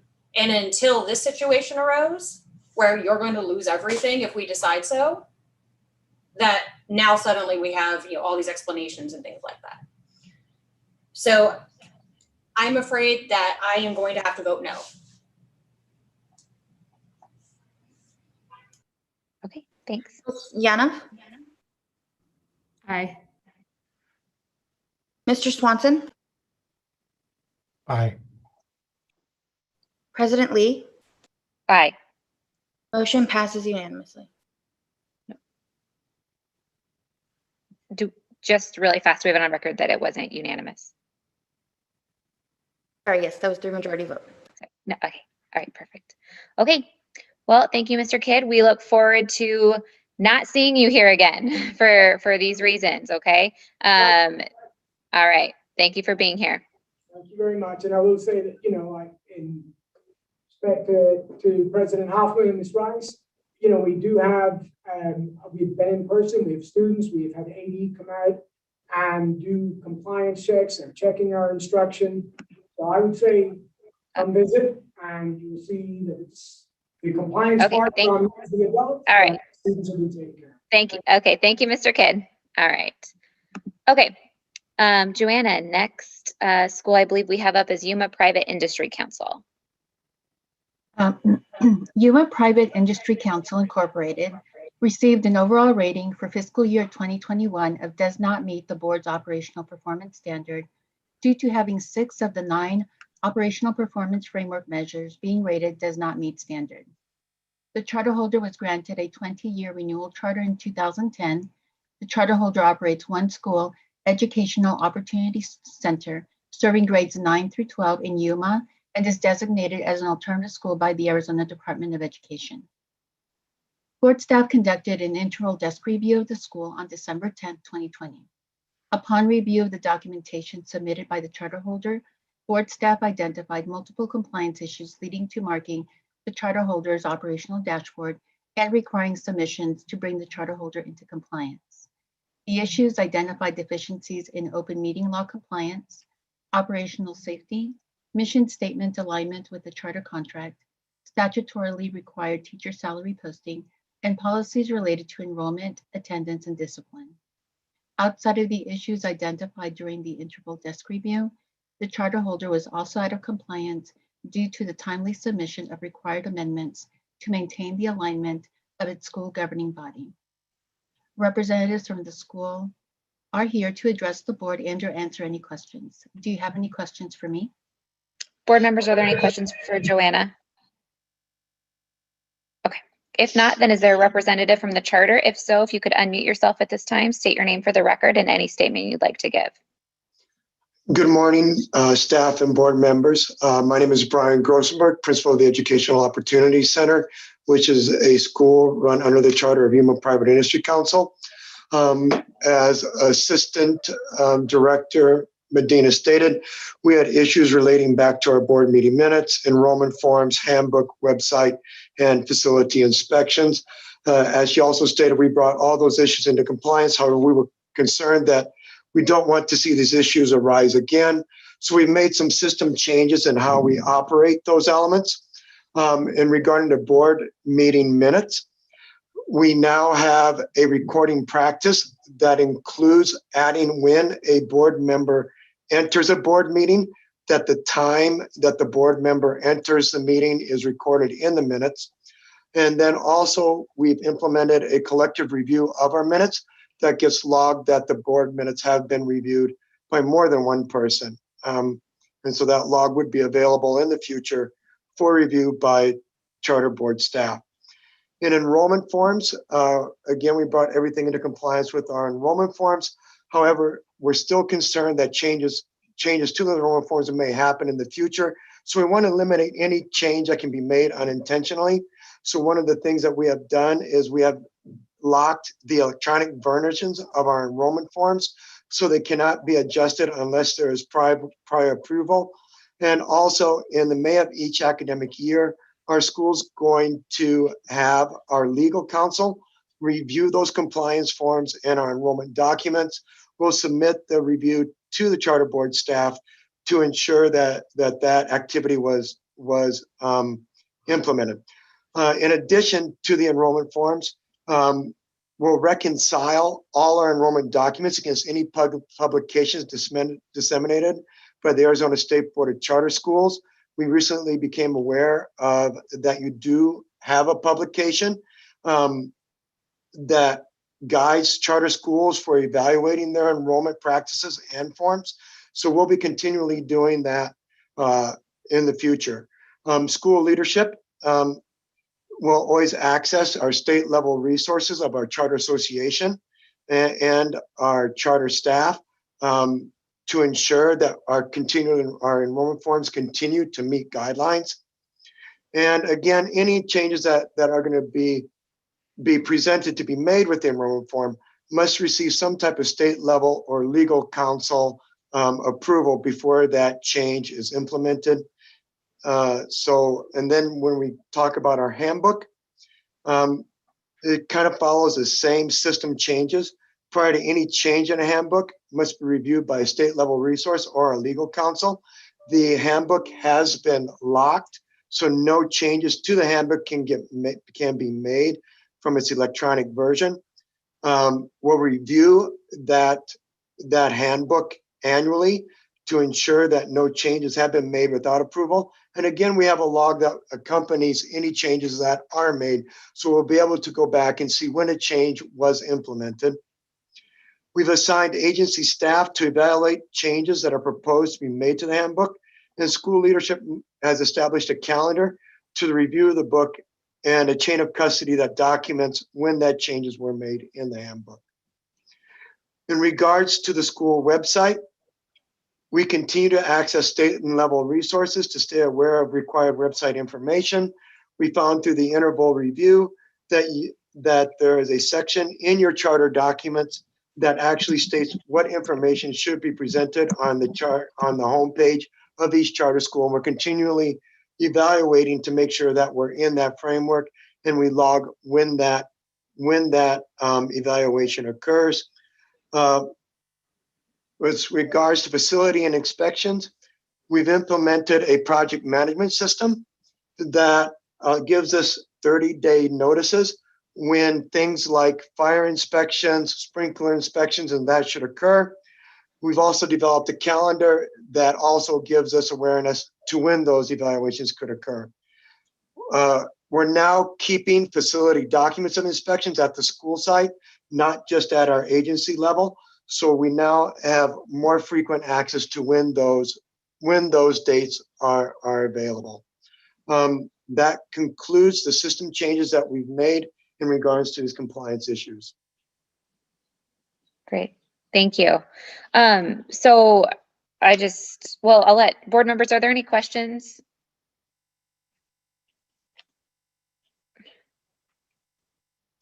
Okay, so I guess I'm just concerned about some of the changes that you made in the sense that, so for example, talking about the reviewing the handbook yearly and coming up with a process where nobody can change it. What was the process before you were coming before us with in regards to things like handbook? Was there no checks and balances prior? There was a checks and balances prior. However, in the electronic document that was maintained in our charter system, it was open as a Word document. Did you just have people, multiple people going in and just changing it without approval or board approval? Our board would approve the handbook yearly. However, there was no way to ensure that handbook did not get changed prior to that. Okay. Who was in charge of compliance or making sure that you guys are in compliance at at your level? And then is that person the same person? It is me. No, we've actually added our charter holder to also be additional reviewer. Okay, and what are you guys doing to make sure that you're staying in compliance for future? Because things I just get concerned when some of these that pop up, hold on, I'm just looking at your documentation right now. There's some that I would consider are buzz items, meaning that have been very like active and vocal in regards to compliance. For example, teacher salary posting. Like that's one that has been very well communicated to charters, right? Like that needs to be on the website. Things like that. So just, I guess, what are you planning on doing since you're the compliance person to continue to stay, to not continue to stay, but to start to stay up to date on policies and practices? Because you just mentioned a lot, kind of the blanket statement of reaching out to state level resources, and that concerns me because I don't 100% know what you mean by that, and what the the actual plan is. Our legal counsel is reviewing our handbook to make sure there are not any future compliance issues, and we're going to continue that practice. As far as teacher salary postings go, we did have the teacher salary postings posted. It just wasn't on the home page. It was on a secondary page. So we did have, we believed we were in compliance with the teacher salary postings. However, it wasn't on the home page. So, we're just going to have to, we'll frequently log and review that it stays on the home page. And I hope that answers your question significantly. Sure. And I think I gave you maybe too many at one time. So just the first part was, what do you plan on doing if you're the main compliance person? Because I don't believe your lawyers will actually tell you about future compliance. I think they just say whether or not you're within the state law. I could be wrong. I don't 100% know, about that piece. You might know better than me. But what do you plan on doing to ensure that you can be the person that guarantees compliance for your school? One of the things I'm going to do to guarantee compliance is, again, I'll be seeking out our legal counsel's implement. Again, I'm in process of accessing the state level resources and trainings for discipline procedures and for enrollment procedures. I have read significantly where those areas came in regards to due process. Even though our due process statement was stated in the handbook, it should have been more relevant to the area of expulsion of our students. Mm-hmm. Board members, are there other questions or comments? Now would be the time more so to make questions and comments about the charter.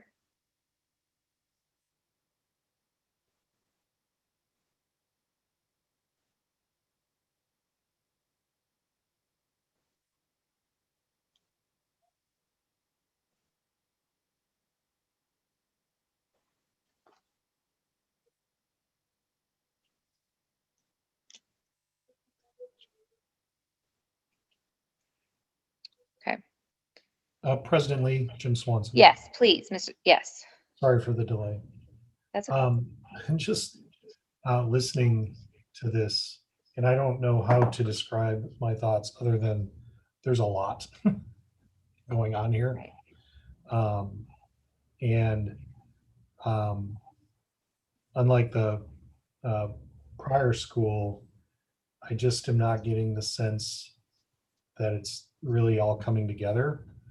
And I don't know how to describe it other than that, but I still have some concerns and not sure how to proceed.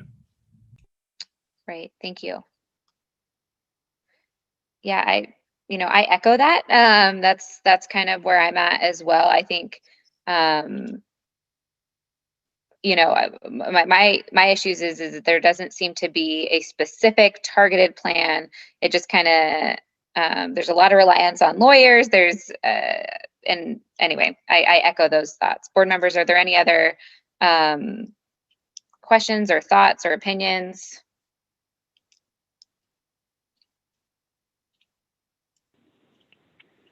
President Lee. Please. This is Kathy Hoffman.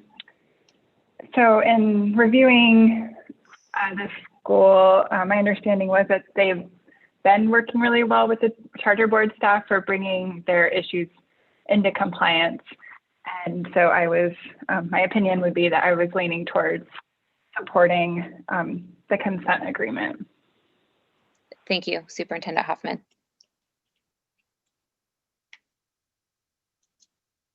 Anyone else?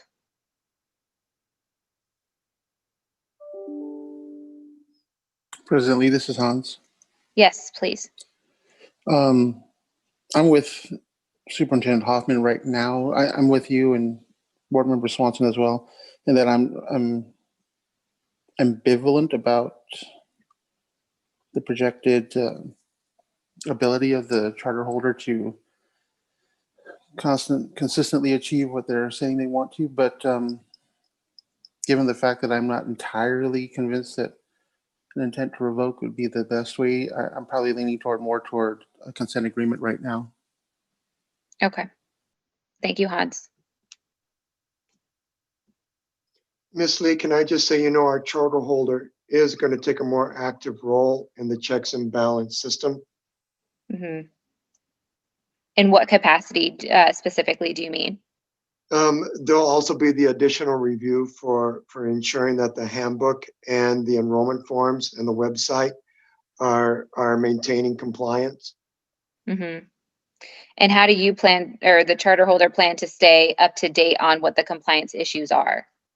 Again, they'll be involved in those windows of review and using the guidelines that are in the interval review and in the segments that are publications, legal reviews to evaluate areas of compliance. Okay. Yeah, I still just have major concern of not your guys' willingness to, to fix things, and because I know, or, get things corrected. I don't think that there's clearly a willingness to do that and to do it quickly, because you can see just with even meeting your deadlines, you did things very quickly, which obviously we appreciate. My concern is the proactiveness of not being here again, of attending the trainings you need to train, going above and beyond, maybe potentially looking at, hiring a compliance person. I mean, I'm not feeling full confidence in that piece. So we are definitely willing to hire a compliance person that can assist with this. I didn't, unfortunately, our leadership did not think of that option, but it's definitely something we're willing to do and commit to doing. Right. Okay. Board members, any other questions or comments before a motion is made? President Lee, this is Carol Crockett. I'm inclined to favor consent agreement. Okay. Okay. Thank you, Dr. Crockett. All right. Any other questions or comments? And if not, is there a motion? President Lee, if there are no other comments, I'll go ahead and make a motion. This is Hans. Please. I move to find that Yuma Private and Industry Council, Inc., hereinafter referred to in this motion as the charter holder, has failed to meet the operational performance expectations set forth in the board's operational performance framework and has violated its charter contract and state and federal law. These failures and violations provide a sufficient basis to issue a notice of intent to revoke the charter holder's contract. However, the board is authorized to exercise its legal discretion with regard to actions taken against the charter holder that is not in compliance with its charter, other obligations to the board, and state and federal law. In an effort to bring the charter holder into compliance, the board directs staff to work with legal counsel to develop a consent agreement that addresses the charter holder's non-compliance with the board's operational performance expectations, its charter, and state and federal law. The board further directs staff to bring the consent agreement back to the board for consideration at a subsequent board meeting. If the charter holder chooses not to accept the terms of the consent agreement developed by board staff, then it is the board's decision that the charter holder be placed on a future agenda for a motion to issue a notice of intent to revoke the charter holder's charter contract for the reasons already specified. Is there a second? Second, Carol. Thank you, Dr. Crockett. With that, if we could do the roll call, please. Vice President Close. Aye. Superintendent Hoffman. Aye. Dr. Crockett. Aye. Mr. Mason. Ms. Rice. Reluctantly, aye. Mr. Swanson. Aye. Ms. Yanoff? Aye. President Lee? Um, my my answer is unfortunately no. Motion passes through majority vote. Okay. Thank you so much for being here.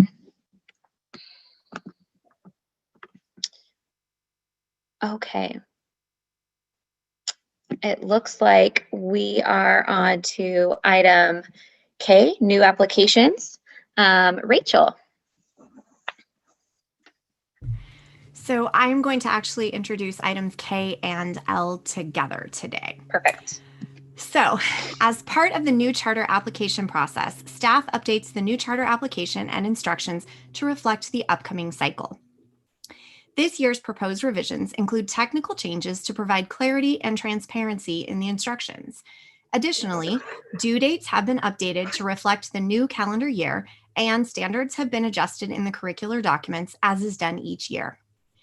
In addition to those changes, several areas have been updated to reflect new statute, areas of compliance that are part of our oversight, and to provide consistency with processes followed by current operators. These include asking applicants to provide an enrollment matrix and staffing chart, providing additional clarity around expectations for curriculum, assessment, and professional development, and requiring a clear plan for teacher summative assessment consistent with statutory requirements. In addition to the traditional new charter application being considered by the board today, the board is also considering a new version of the application. In recent years, the board has seen an increase in the number of applicants interested in opening a school with an Arizona Online Instruction Program, or AOI, in its first year. The process during previous cycles has required an applicant to file a full new charter application and a separate AOI additional information package that is consistent with the requirements of existing charters wishing to amend their contract to add an AOI. These two separate components result in redundant and burdensome work for applicants wishing to have an AOI model. Additionally, the application utilized for traditional applicants contains required components that may not apply to an AOI applicant, such as the facilities section. The proposed new charter application with an Arizona Online Instruction Program being considered by the board today combines the traditional new charter application and the AOI additional information package into one cohesive submission and set of instructions. This is intended to decrease duplicative requirements and ensure the requirements are better aligned to an AOI model. These additions are outlined in the board materials. Should the board approve this new application today, staff will update all appropriate forms and templates, especially those related to budgeting, as required by the changes. The proposed new charter application with an Arizona Online Instruction Program was posted to the board's website for public comment on Tuesday, January 19th of 2021. At the time of posting for this agenda, no public comment had been received. On Friday, we posted an updated version of the application and a summary of the revisions made based on that public comment. This version includes changes made from both the written public comment, which is included in the posted materials, and verbal conversation board staff had with stakeholders during the comment period. There is a written public comment that recommends that the application process be revised to provide for only one panel that is made up of TRP and Rio Salado members, and that the review from the one panel yields one composite score. While we do agree that this would be ideal, it is important that we first work through a cycle utilizing the new instructions and cleaner, streamlined process to solidify this updated process. Further, it is important to continue to use the Rio Salado review for consistency with the AOI expectations used by our board and the State Board of Education, as well as for their expertise in online learning. That being said, this is a recommendation that board staff will be considering for future revisions. The public comment period ended on Sunday, February 7th, yesterday at 3 p.m. No additional public comment was received after the revision was posted on Friday. So to be clear, today we are asking the board to consider the approval of two sets of applications and application instructions, one for traditional applicants and one for those intending to open with an AOI. I'm available to answer any questions you may have about the applications. Rachel, I just want to say thank you so much. This is one of those things I've just been really excited about, and I think you guys are just so great at is really trying to make these processes simpler and for our charter community, so they're not doing duplicate work, so you guys aren't having to look at duplicate work. And this has just been one of those projects that I think is just super successful. So just thank you for all the time and doing all of this. So Absolutely. board members, are there any questions about any of the applications? Okay. If not, then is there a motion? President Lee, this is Hans. Yes, please. I want to thank the board staff for all their hard work as well. I think they're doing an outstanding job. But having said that, I'll go ahead and make the motion to approve the new charter application. I move that the board adopt the revisions to the new charter application for the 2022-2023 application cycle as presented to the board today and found in the materials for today's board meeting, and direct staff to make necessary technical or formatting changes to documentation to reflect the board's action at this meeting. Thank you. Is there a second? Second, Member Rice. Thank you, Member Rice. Roll call, please. Vice President Close, Aye. Superintendent Hoffman, Aye. Dr. Crockett,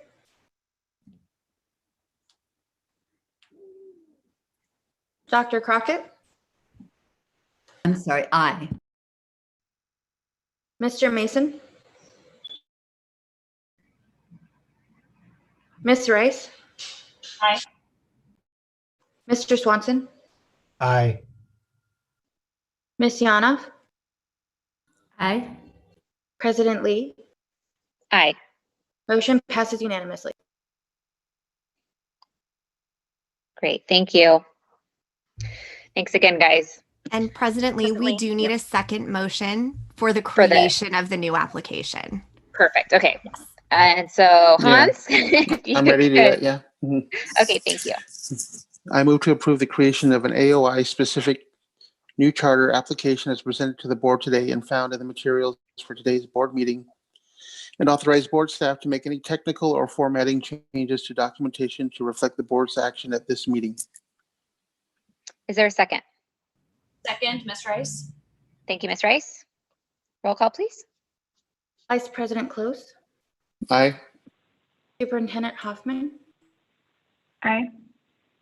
Dr. Crockett, Aye. Mr. Mason, Ms. Rice, Aye. Mr. Swanson, Aye. Ms. Yanov, Aye. President Lee. Aye. Motion passes unanimously. Great. Thank you so much, Rachel. Okay, so we are actually going to go on to item M. So we'll go ahead and take the summary of current events, and then we'll do item N, which instead of adjournment is the, where do I have it? Is Painted Desert Montessori. So Ashley, if you could give us a summary of current events, future meeting dates, that would be great. Thank you. Yep, the next future meeting dates are April 12th and May 10th. And Perfect. Madam President, that's all I have. Great, thank you. Okay, then we are going to go to item agenda N, formerly J1A. And I believe, just give me 1 second. Joanna, you're going to be up giving us an intro for Painted Desert Montessori. Then once Joanna's finished, if there's no questions, we'll invite the charter to unmute themselves. Thank you. Painted Desert Montessori LLC received an overall rating for fiscal year 2021 of does not meet the board's operational performance standard due to having 7 of the 9 operational performance framework measures being rated does not meet standard. Board staff conducted an interval desk review of its school on January 6, 2021. Upon review of the documentation submitted by the charter holder, board staff identified multiple compliance issues leading to marking the charter holder's operational dashboard and requiring submissions to bring the charter holder into compliance. The issues identified deficiencies in the instructional schedules, providing the required minutes for reading and recess, violating open meeting law, its enrollment and attendance policies, and the required teacher salary posting. Outside of the issues identified during the interval desk review, the charter holder was also out of compliance due to its findings from the fiscal year 2020 audit, which include not submitting it timely and not remitting payroll taxes to the Internal Revenue Service. Additionally, the charter holder failed to timely submit its annual financial report to the Arizona Department of Education. Their due date for submission of these requirements has not passed yet, so they're in the process of gathering them. As you may remember, due to the charter holder's failure to submit its fiscal year 2019 and fiscal year 2020 audits timely, this charter was placed on this board's December 15, 2020 meeting under second consecutive year late. The board moved to find the charter holder had failed to timely submit its fiscal year 2020 annual financial audit and had violated its charter contract and state law. Although this failure provided sufficient basis for the board to issue a notice of intent to revoke the charter contract, the board has directed staff to develop a consent agreement that addresses the charter holder's compliance with annual audit submission.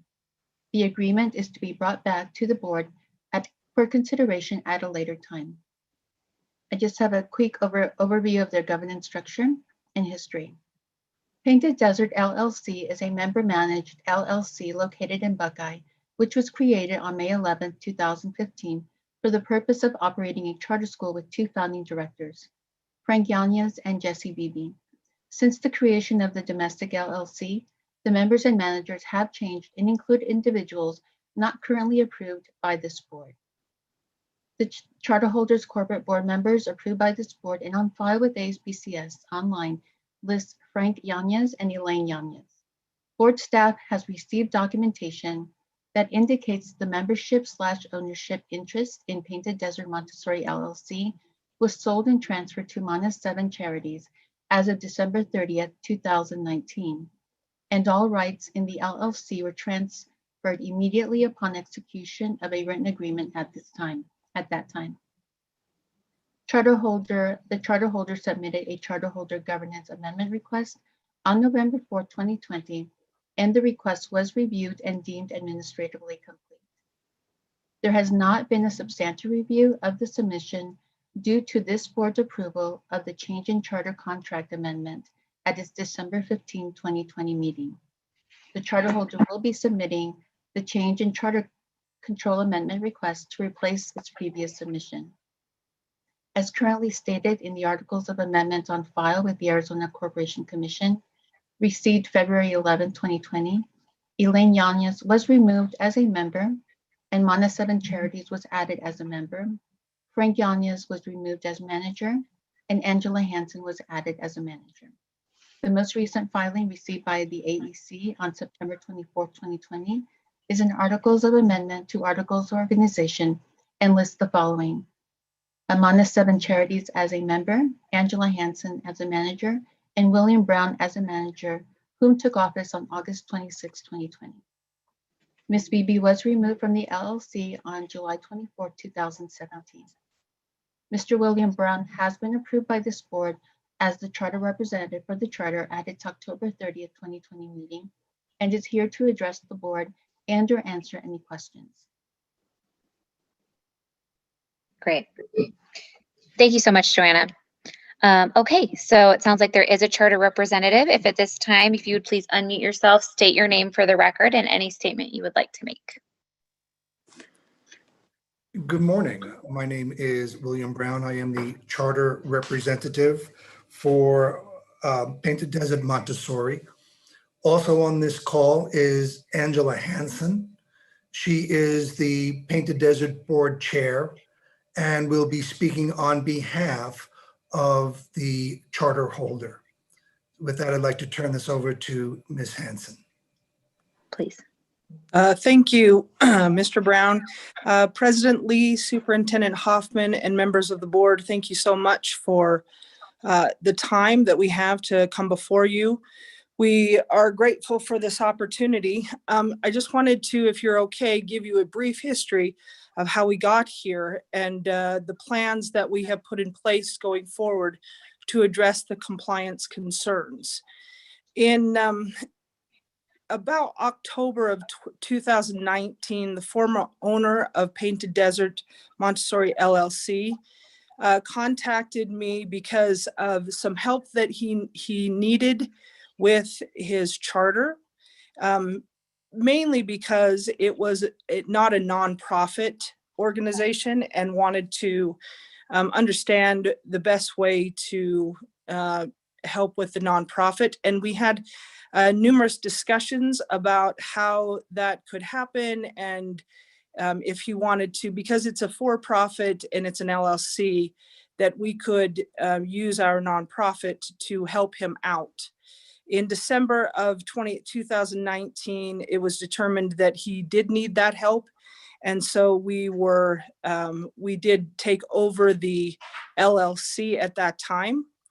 In doing so, we were having him help us to get into compliance and to do all the things that it would take to make sure that the charter board understood that we were going to be the new owners or members of that Painted Desert Montessori LLC. Our relationship with him soured, and that never happened. We ourselves tried to contact the board, but because we were not the charter rep or the charter holder, we were not able to speak to the board. And so therefore we contacted Udall Shumway to understand, that is our attorneys, to understand exactly how we were to go about moving the LLC and move ourselves into the charter rep and the charter holder position. That happened in July. Previous to that, as we were uncovering some of the compliance issues, we realized that there were payroll taxes that had not been paid to the IRS or to the Arizona State Tax Commission. And that deeply concerned us in going forward with all of this. And so we were trying to uncover and unearth as much information as we could, so that we could obviously understand all of the things that needed to take place. As we started to do that, we realized that there were things that we just didn't know, and that we hadn't done our due diligence in finding out. And so therefore we started to take a look at some of the other things that needed to take place. Obviously, we missed some of those things. We contacted and got in contact with our auditor in August, who we knew we needed to have our audit done by a certain date. We contacted her in August, and she had some major concerns about the previous owner. And so it was a back and forth between the two of us to try and figure out how we could go forward with that audit. Unfortunately, it was turned in late, and we were put on a consent agreement. After our desk review in January, we also realized the many places that we were out of compliance, and we took the compliance statement of assurance and have completely redone our handbook to make sure that this never happens again. We also have reached out to hire a person in charge of compliance. We would like to do quarterly reviews, and to begin with, we'll do monthly reviews to make sure that we have everything into compliance. Many of the things that were found on that list, we had done. As for example, we had put our teacher salary on our website, but we had not put it on the homepage of the website.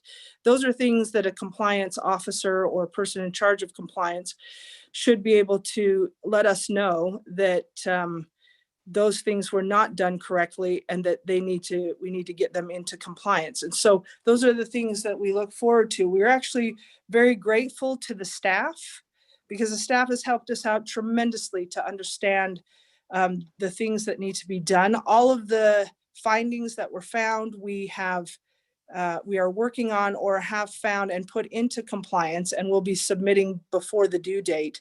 But we are grateful to everybody who's helped us out. These are not meant to be excuses, just a history of what has happened and where we were in trying to uncover as much as we could before even that desk review on January 6th.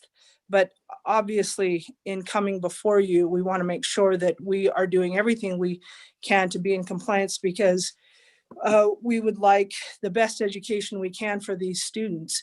We feel like the academics are good and that we have been doing a good job of educating these students, but we want to make sure that everything is in compliance, so that parents were transparent with parents, were transparent with the board, and that everybody understands what we are doing. If there are any questions, we're happy to answer.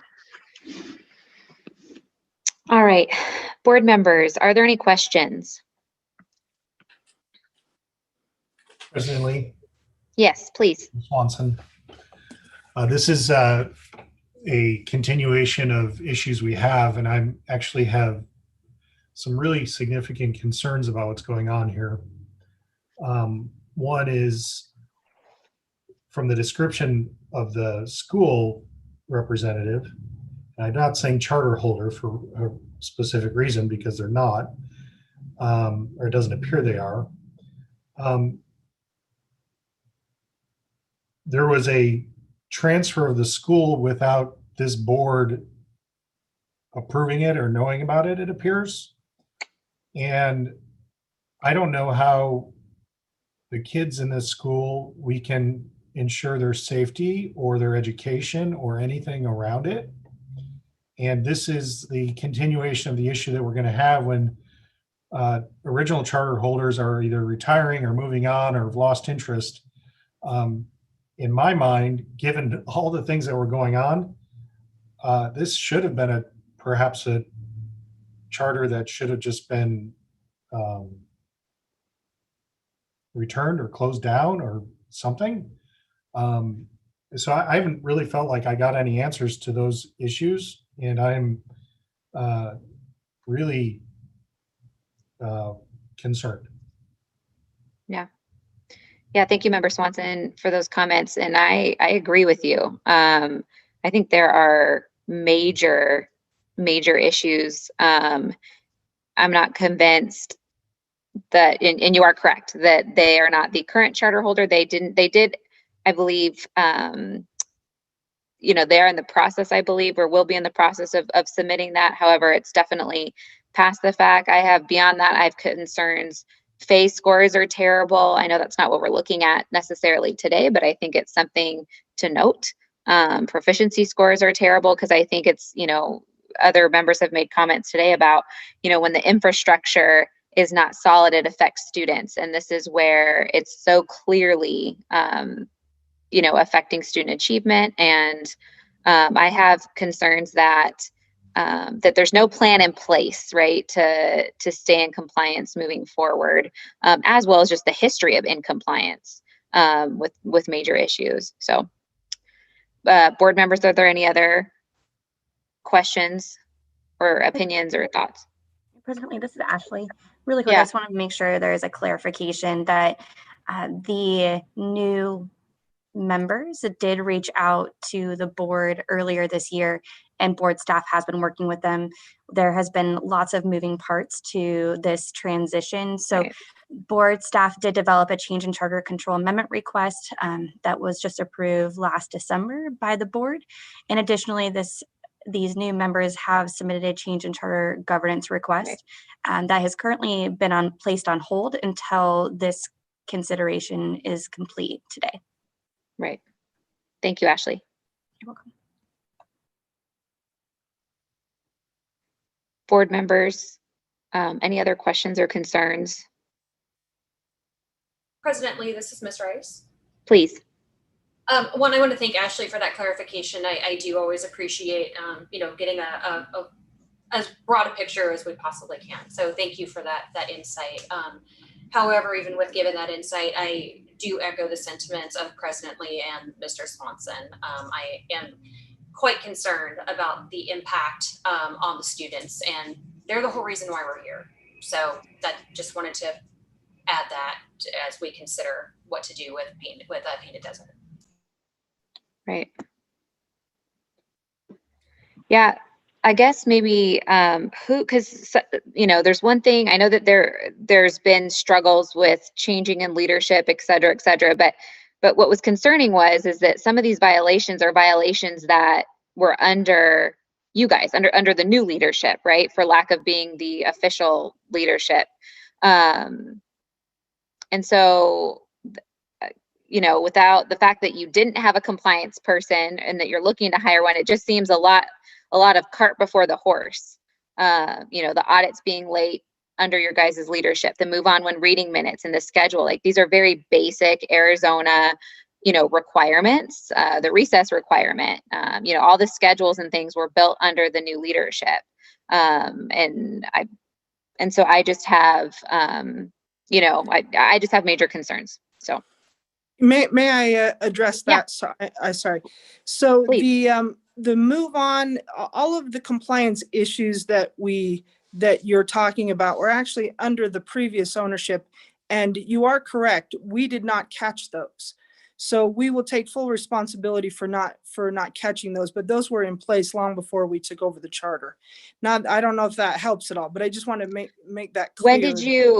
When did you, I mean, you didn't take over the charter. So, but when did you think you took over the charter? When did that happen? I apologize. We did not take over the charter as of yet. We are not the charter holder. Right. But we have been working, our relationship with the previous owner soured in April of 2020. So you are correct. We have had this for quite some time, and this is not an excuse, but it is something that was in place long before we got here, and it obviously needs to change. And that's the reason that we're here, is to try and make those changes so that we will never be here again. And what is your background? And I'm sorry if I missed this. There's just a lot of information. What is your background with schools in Arizona? Sure. So my background is I've been an educator for about 20 years in mostly higher ed, but have also worked in K through 12. My background in Arizona is helping charter schools actually with bonding.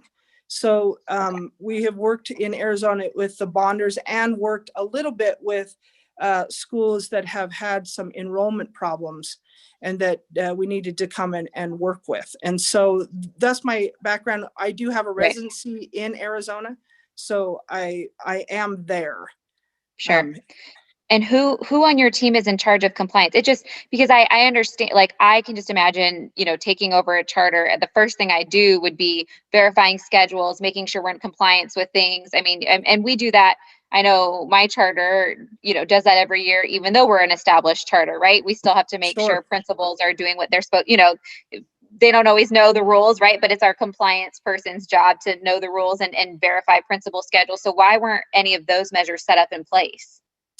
It's a very good question. We do have an executive director, but she is not the compliance officer or person in charge of compliance.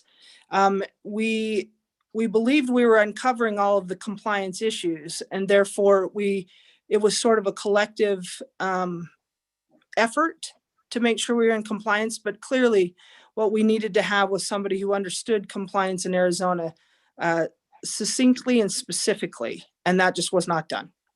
Right. Okay. Board members, are there any other questions or comments? President Lee, this is Hans. Yeah, please. So just given the severity and the persistence of the issues with the school, I'm inclined to make a motion to issue a notice of intent to revoke, just to let you know. Okay, go for it. Okay, I move to issue a notice of intent to revoke the charter contract of Painted Desert Montessori LLC for failure to meet the operational performance expectations set forth in the board's operational performance framework in violation of its charter and state and federal law. Painted Desert Montessori LLC is given notice that it must comply with the requirements set forth in the administrative rule regarding notice to the school, staff, parents, and guardians of the notice of intent to revoke and with required submissions to the board. Is there a second? Second, Carol Crockett. Thank you. Roll call, please. Vice President Close, Aye.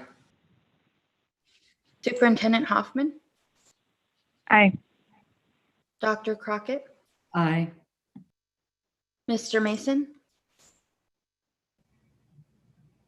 Ms. Rice, Aye. Mr. Swanson. A comment before my vote. First, I would, if I need to amend my comments from anything that Ashley updated us on after I spoke, I do that. And then just secondly,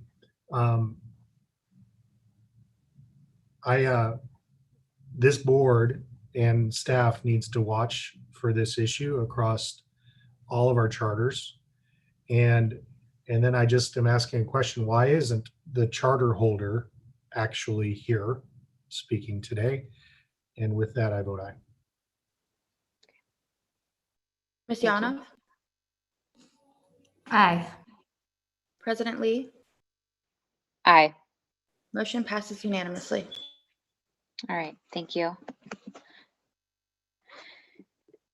Okay, and board staff will be in contact with the charter to figure out how to proceed from here. So Ashley will get that handled, I'm sure. Thank you. Okay, with that, we are adjourned. Thanks everyone for being here.